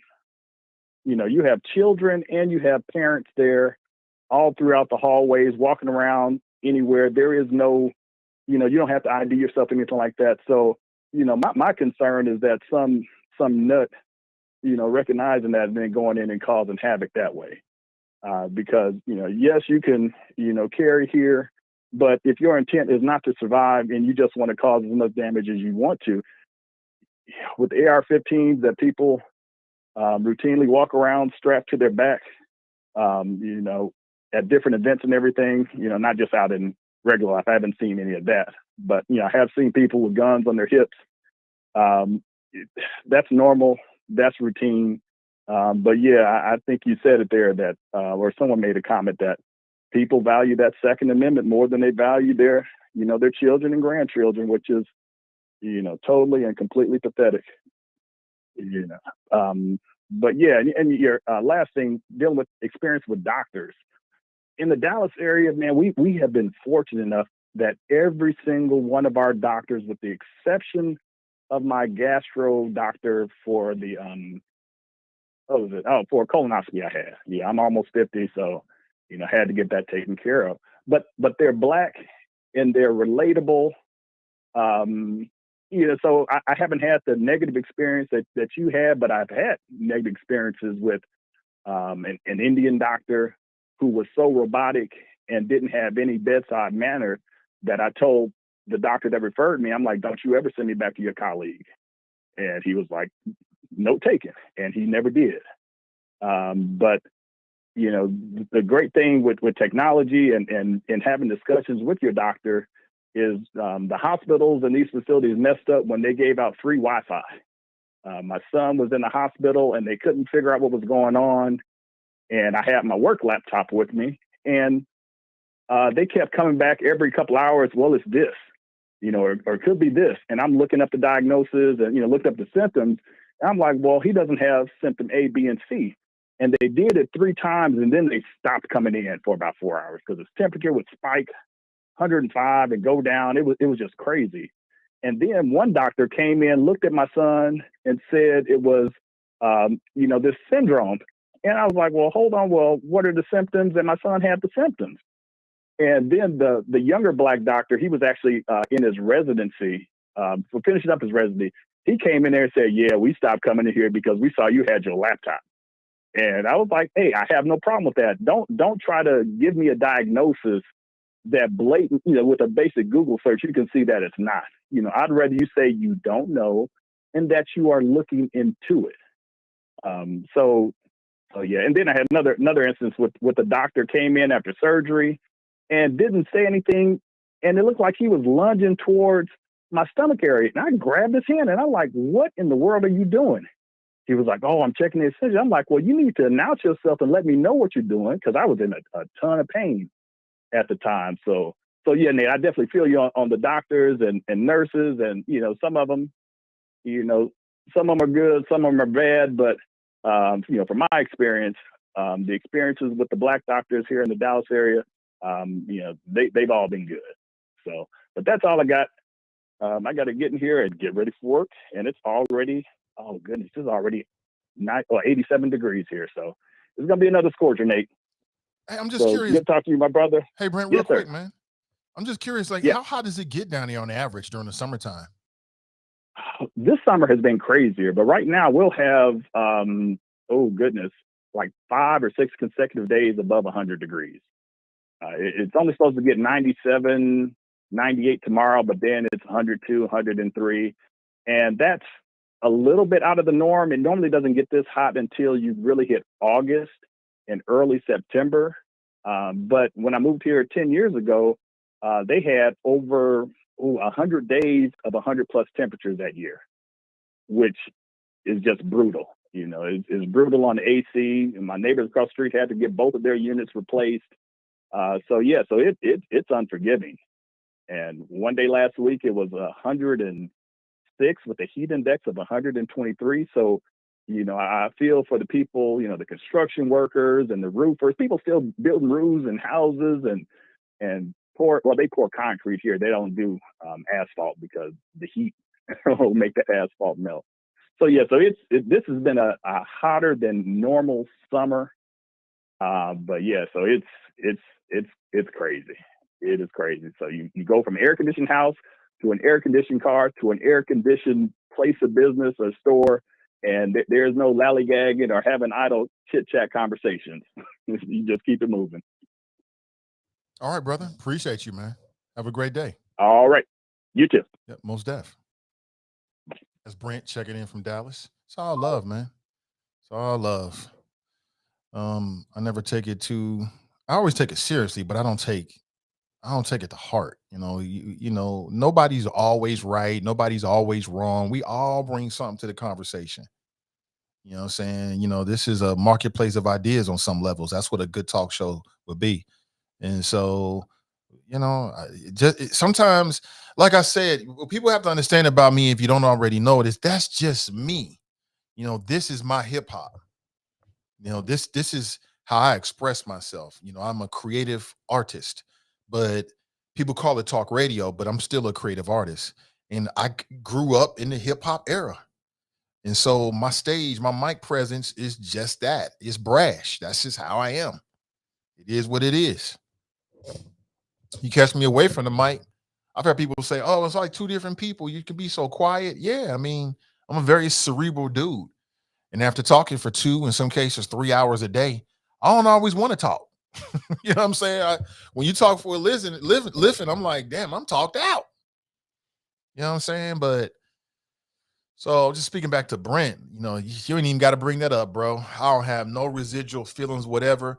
I want it to be heated from time to time. We're gonna disagree. You know, people gonna call in and call me out and tell me I'm wrong, and it's just all part of it. That's all part of it. Shit. Anybody who thinks they right all the time is a damn fool. Nobody's right all the time. I don't think that. But if I think I'm right, I'm gonna fight to the end of the earth on some Skip Bayless type ish. It is what it is. Is anybody watching the new season of Big Brother? Is anybody watching the new season of Big Brother? Because last year we had a disruption in the force. Last year, a black person won for the first time ever. Remember the cookout? Remember the cookout from last year? So what happens is Big Brother is it's a reality-based elimination show. If you don't know, it's a game show essentially. So they might start out with like, I don't know how many people they start out with. They might start out with like 20 people. And every single week, at least one person is sent home. And the roommates, as they're called, have to compete in different games, and winning those games can give them an advantage. So what we've seen since the beginning of the show is that people form alliances. You got 20 people in the group, it's an elimination show. What are people going to do? They're going to start to form alliances. So you might see 5, 6, 7 people that all get together and they say, look, this is an elimination game. Let's the 7 of us work together to eliminate everybody else, and then we can ensure that one of us will be the winner. Well, last year, that same dynamic was put in place. The only difference is that the people at CPS put the largest number of black folks on the show than any other season before. And what happened? The black folks formed the cookout. And one by one, we saw they challenged the status quo. Like typically, the black men, the strong black alpha man is the first to go. Not last year. Because the black alpha man or men, they were in the Cookout Alliance. And one by one, we as viewers watched as the Cookout took over the entire game and gave history the first ever black Big Brother winner. Okay. So that was last year. I remember telling the wife in Medium Buddha, because that's a show that we all watch together. Some of it's a little risque for Medium Buddha, but we're right there and we try to explain things, or sometimes we'll just like say, listen, this ain't really for you. We'll just fast forward through that part. But I told him last year, let's see what CBS does next year. Are they going to put the same amount of black people on the new season? Well, the new season just started. It just started on Wednesday. And I haven't got a chance to watch it, but my daughter has told me that they don't have the same number of black people on there, but there is a significant number of black people on there. Because that's what happens. That's what happens. Dave Chappelle did a skit in which he was kind of talking about that dynamic. But in his skit, he was like, it was like a parody of The Real World. I used to watch The Real World. I'm saying? I grew up watching these reality television shows. And the problem with The Real World is that every single season, they have like 7 to 9 white folks. They have 7 to 9 roommates, and maybe 1 or 2 of them were black. And so what would happen is that they always had issues with the black folks. Like the black alpha dude always went home early, or, it was always an issue. That's because, what's happening? People ganging up. So it'll be interesting to see what they do with Big Brother season 4. Now, I was speaking about Big Brother season 23. That's when the Cookout took over. Right, so we shall see if what happens. Again, I stopped watching it because I ain't see nobody that look like me. I ain't got nobody to root for. I want to root for somebody like me.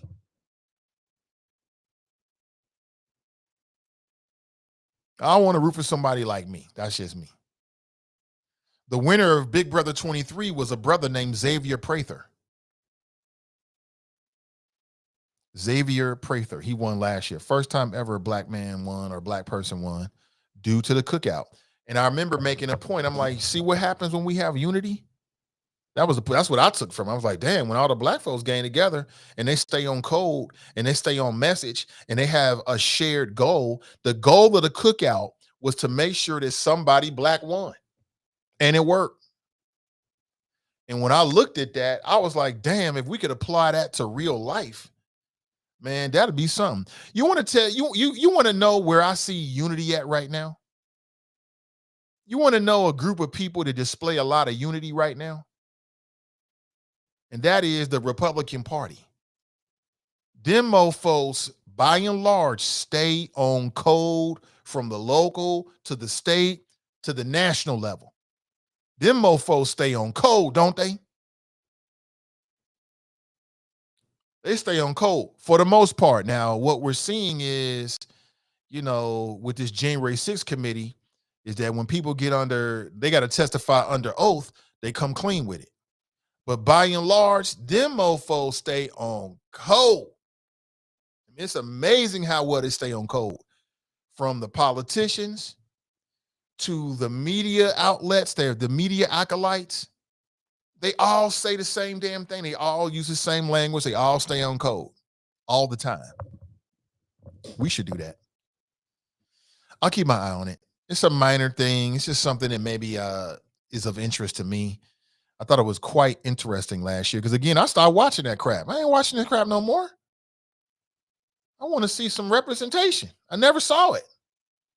I wasn't watching last year. My daughter was, and she kept like, Dad, the Cookout. I'm like, it took her a while to get my attention on it. And when I finally zeroed in, I'm like, wait a minute. I like this idea. Ann, hey, what's up, Ann? Good to see you. She writes, the R's always do. It might be correct. It might be Crave, but they stick to message. They stick to message all the way up and down.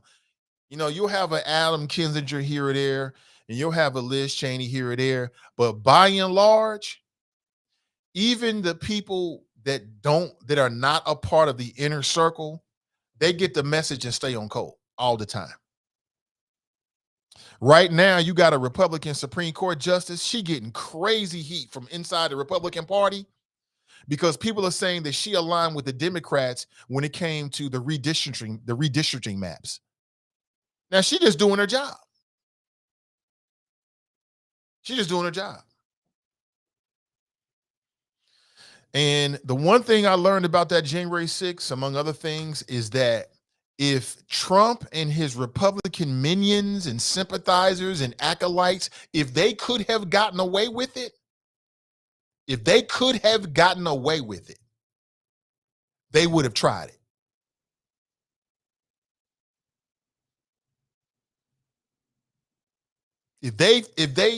I mean, there was only one or two people inside that White House that was like, you know what, this is going too far. This is going way too far. I'm not going to be a part of this. This is against the Constitution.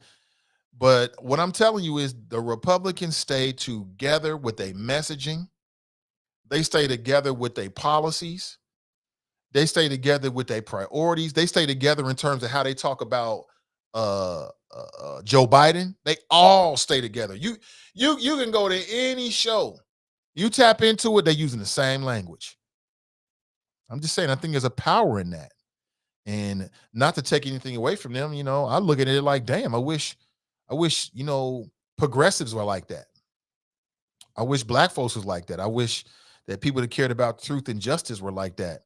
And I'm not saying they're not. I mean, there's pockets here or there, but I think I'm making a larger point. Hopefully you can follow me on that.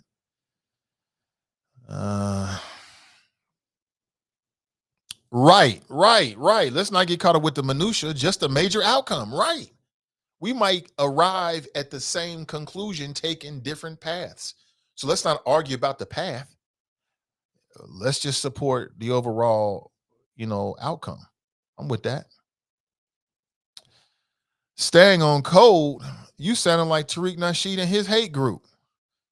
You know, what's funny is that I like Tariq Nasheed, Daryl. I like him a whole lot. I do. I think he's very entertaining. I think he's a hella highly intelligent guy, and I think he's highly motivated. I do. And I think that his critiques and his commentary sometimes be spot on. I also think that I hear some things that I'm like, man, that don't make any sense. But you got to take the good with the bad. Nobody's all this or all that. You got to take the good with the bad. Overall, I have a favorable opinion of Tariq Nasheed. I think that he wishes people well. He also want to sell merchandise and stuff. But I think he wishes well. And it's just some of the things, his tactics, I'm like, if you ain't talking about reparations, I ain't listening. I'm like, that's a little naive. That's not even a little naive. That's not just naive. It's ultimately self-destructive. If you ain't talking about reparations, I ain't got nothing to talk about. Like, wait a minute, bro. We got a lot of issues other than reparations that need to be addressed. And are you laying the groundwork? That's all I'm trying to say. Janice writes, black people used to exhibit strong unity. That's how we got this far in society. We must bring that concept back. It's up to this generation. It's up to that generation. I mean, it's up to all the generations. You know what I'm saying? It's up to all the generations. That's how I look at it, but I'm with you, though. Every now and again, Tariq and Umar, etc., all stumble upon a truth along the way. Folks have to eat the meat and spit out the bones, right? Let's go to the phones. Good morning and welcome. Good morning, Nathan. How are you doing today? I'm doing pleasant. This is your buddy, Fame Rothstein.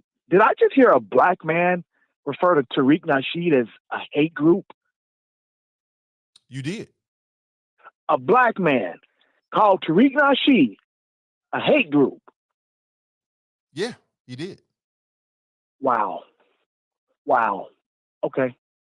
I don't even need to say anything else. Okay. Only three types of people hate Tariq Nasheed. White people non-FBAs, and a third group. What's the third group? Dick-sucking men. Oh, here you go. Am I right or am I wrong? I don't know, man. All right, dear. If you I don't ain't want never to thought admit it about and it don't like want to that, talk man. Is about this it, what you thinking about? Oh, yes, gosh. yes, because I got pissed. I got pissed at Brent Beard's call. This Braxton Harden the Brick from the Jamie Foxx show sounding motherfucker. From the last 2 days, coming here talking nonsense. Nonsense. You know, you got to clear it up for him. Why is that?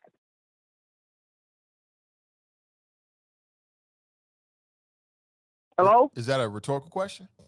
Yes. Why do you feel like you got to, go through all that? Oh, yeah, we just talking, blah, blah, blah. You know, I'm sorry. You watched The Sopranos, didn't you? I'm aware of The Sopranos, yes. You remember that episode where they were all the mobsters were at the card game, the executive card game? You know, Frank Sinatra Jr. was there, Lawrence Taylor was there, and there was that doctor there that does male enhancement surgeries, and he was there, and his commercial came on the TV while he was playing cards. I don't recall that episode. Oh, you don't recall that episode? Okay, yeah. Well, there was a doctor that was a part of the game. You know, he was rich because he did male enhancement surgeries.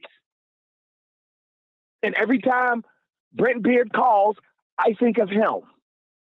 Every time he posts, every time he calls, I think of that doctor, and he just completed a successful surgery. Because every word Brent Beard says, I think, wow, what a dickhead. Calling this show, telling you that you dumb. And you trying to, and I've been telling you for a year now. Like, dude, this dude is whack. Why do you let him talk? He's just there to start stuff. And now that we've had now that our brother Glenn has passed, he's trying to slide into the space. You whack, B.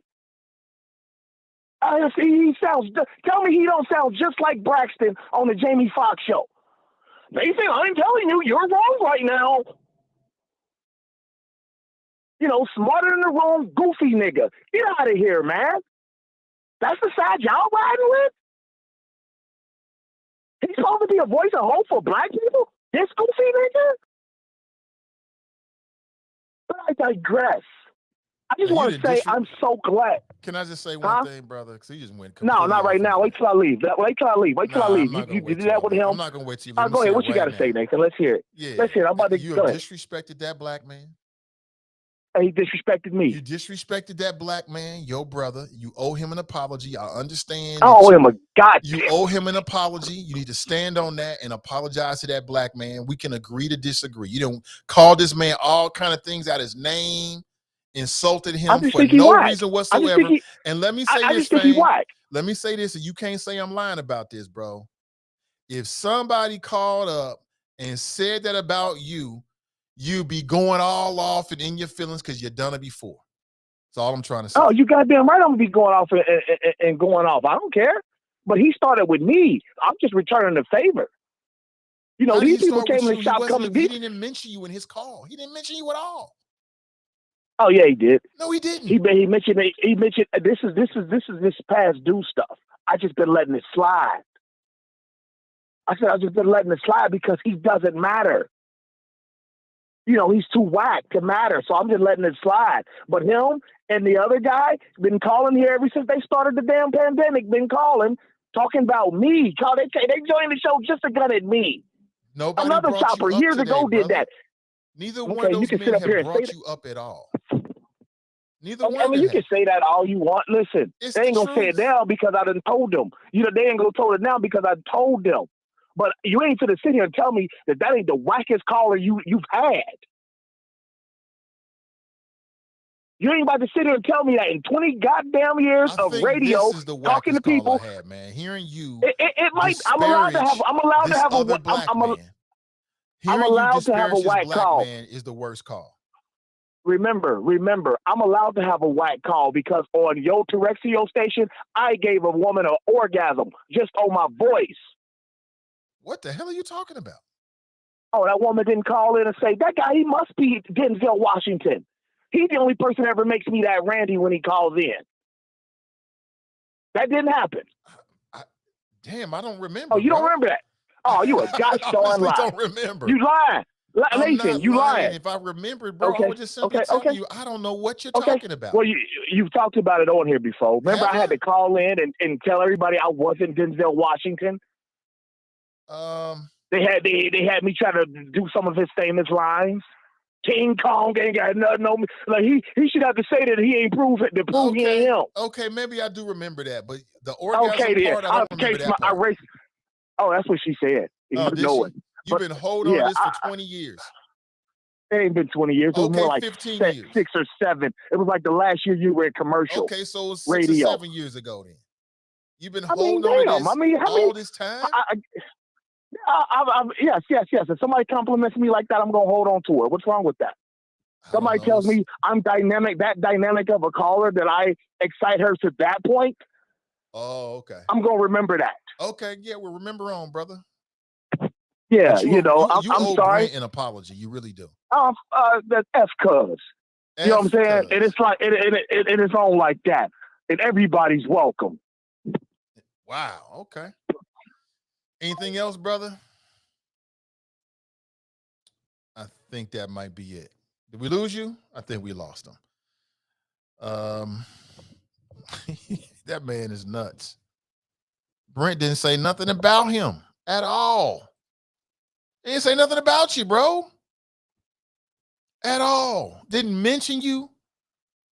Didn't bring you up. Didn't talk about your call. You call this man all out of his name. I won't even reiterate what you said. I won't dignify it by reiterating it, by restating it. But you're wrong for that, brother. And you be the main person when somebody say your name, you be all in your feelings. Pot calling kettle black. You be all in your feelings about it. You mentioned my name? You mentioned my name? Well, I'm going to show up. Like Candyman. All you got to do is say my name 3 times on the radio, and I'm going to show up. I'm like, and then you call in and say this about this man because how come you just don't say, look, and again, I'm not trying to tell you what to say, bro, but he could have just said, I disagree with what he was saying on the merits. Jeez, oh man. No unity in the black community. Guess that ain't a thing no more. Let's go back to the phones. Good morning and welcome.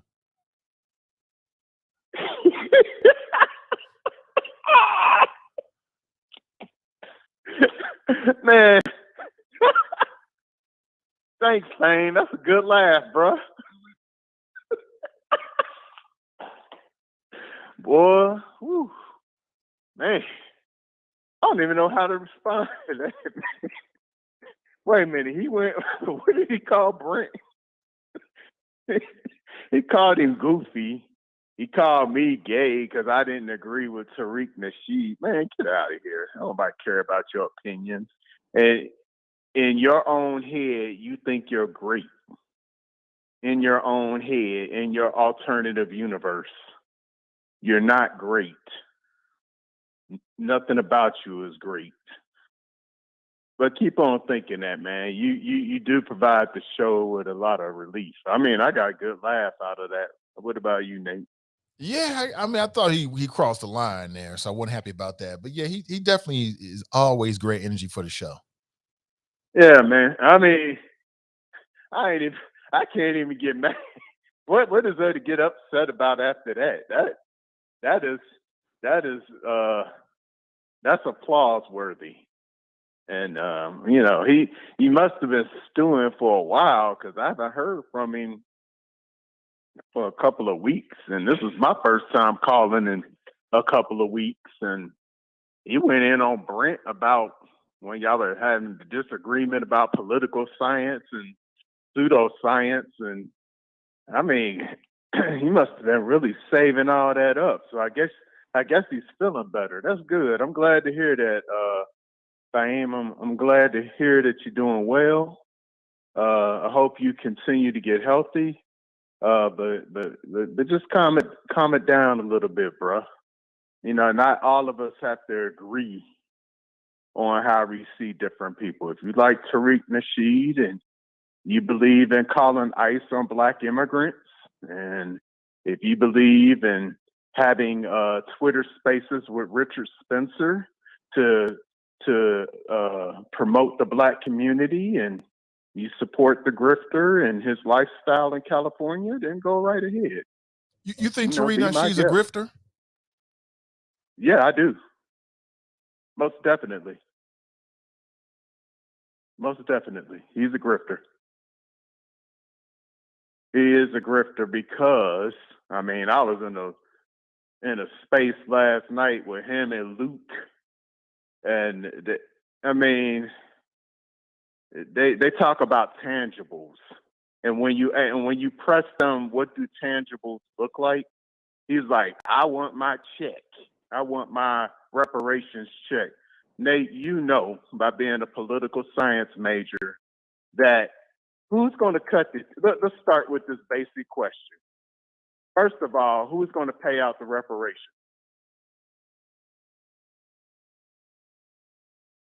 Right. What's the answer to that? I mean, who's going to pay it? It would come from the U.S. government, right? Right. They're going to cut the check, right? Okay. So if the U.S. government pays reparations, the check is going to be from the Treasury, the Department of Treasury. So which party is even listening to the case for reparations? That is the Democratic Party. Even when you look on the state level, in the cases that are on the state level, like in California and Evanston, Illinois, and other places, it's the Democratic Party. It's not the Republican Party. So when he says stuff like, and he promotes this idea, oh, you're a Democratic shield, and you know, no, we're gonna hold our vote until we see tangibles. That is cognitive dissonance. That is intellectually dishonest to sit there and promote that message to our people. And so, yeah, he's a grifter. I could go on and on and on about him. He's a grifter. I mean, he's what I call a black grievance pimp. And I mean that with all disrespect. So fame, if you got mad, I guess you're gonna get even more mad with me, because I meant that with all as much disrespect as I could say. I meant that with all disrespect. Have a nice day, Nate. Take care. Appreciate the call. Oh boy, here we go. Here we go. Before I roll out, another word from today's sponsor. Again, today's show is brought to you by our friends over at Renew Community Church. They offer a Sunday morning masterclass. You can check it out this Sunday at 11:45 Eastern Standard Time. Why are there so many angry, mean, and irritable people? Learn to let go of anger, meanness, and irritability and find rest, happiness, and kindness. I want to make sure that Fame hears this. This could be, hopefully Fame is still listening. You can tap in on Facebook at facebook.com/CINCI Renew, or on YouTube at Renew Community Church live stream. Good morning to you. Listen, folks, have an excellent rest of your day. I got to make a move. I'll be back in hopefully better than ever with you tomorrow morning, bright and early, 7 a.m. hour. All right, so take care of yourself.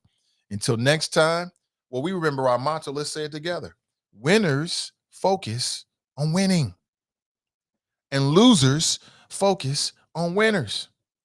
So stay focused and stay winning, and we'll talk real soon. Until next time, I'm Nate Ivy, and I'm out.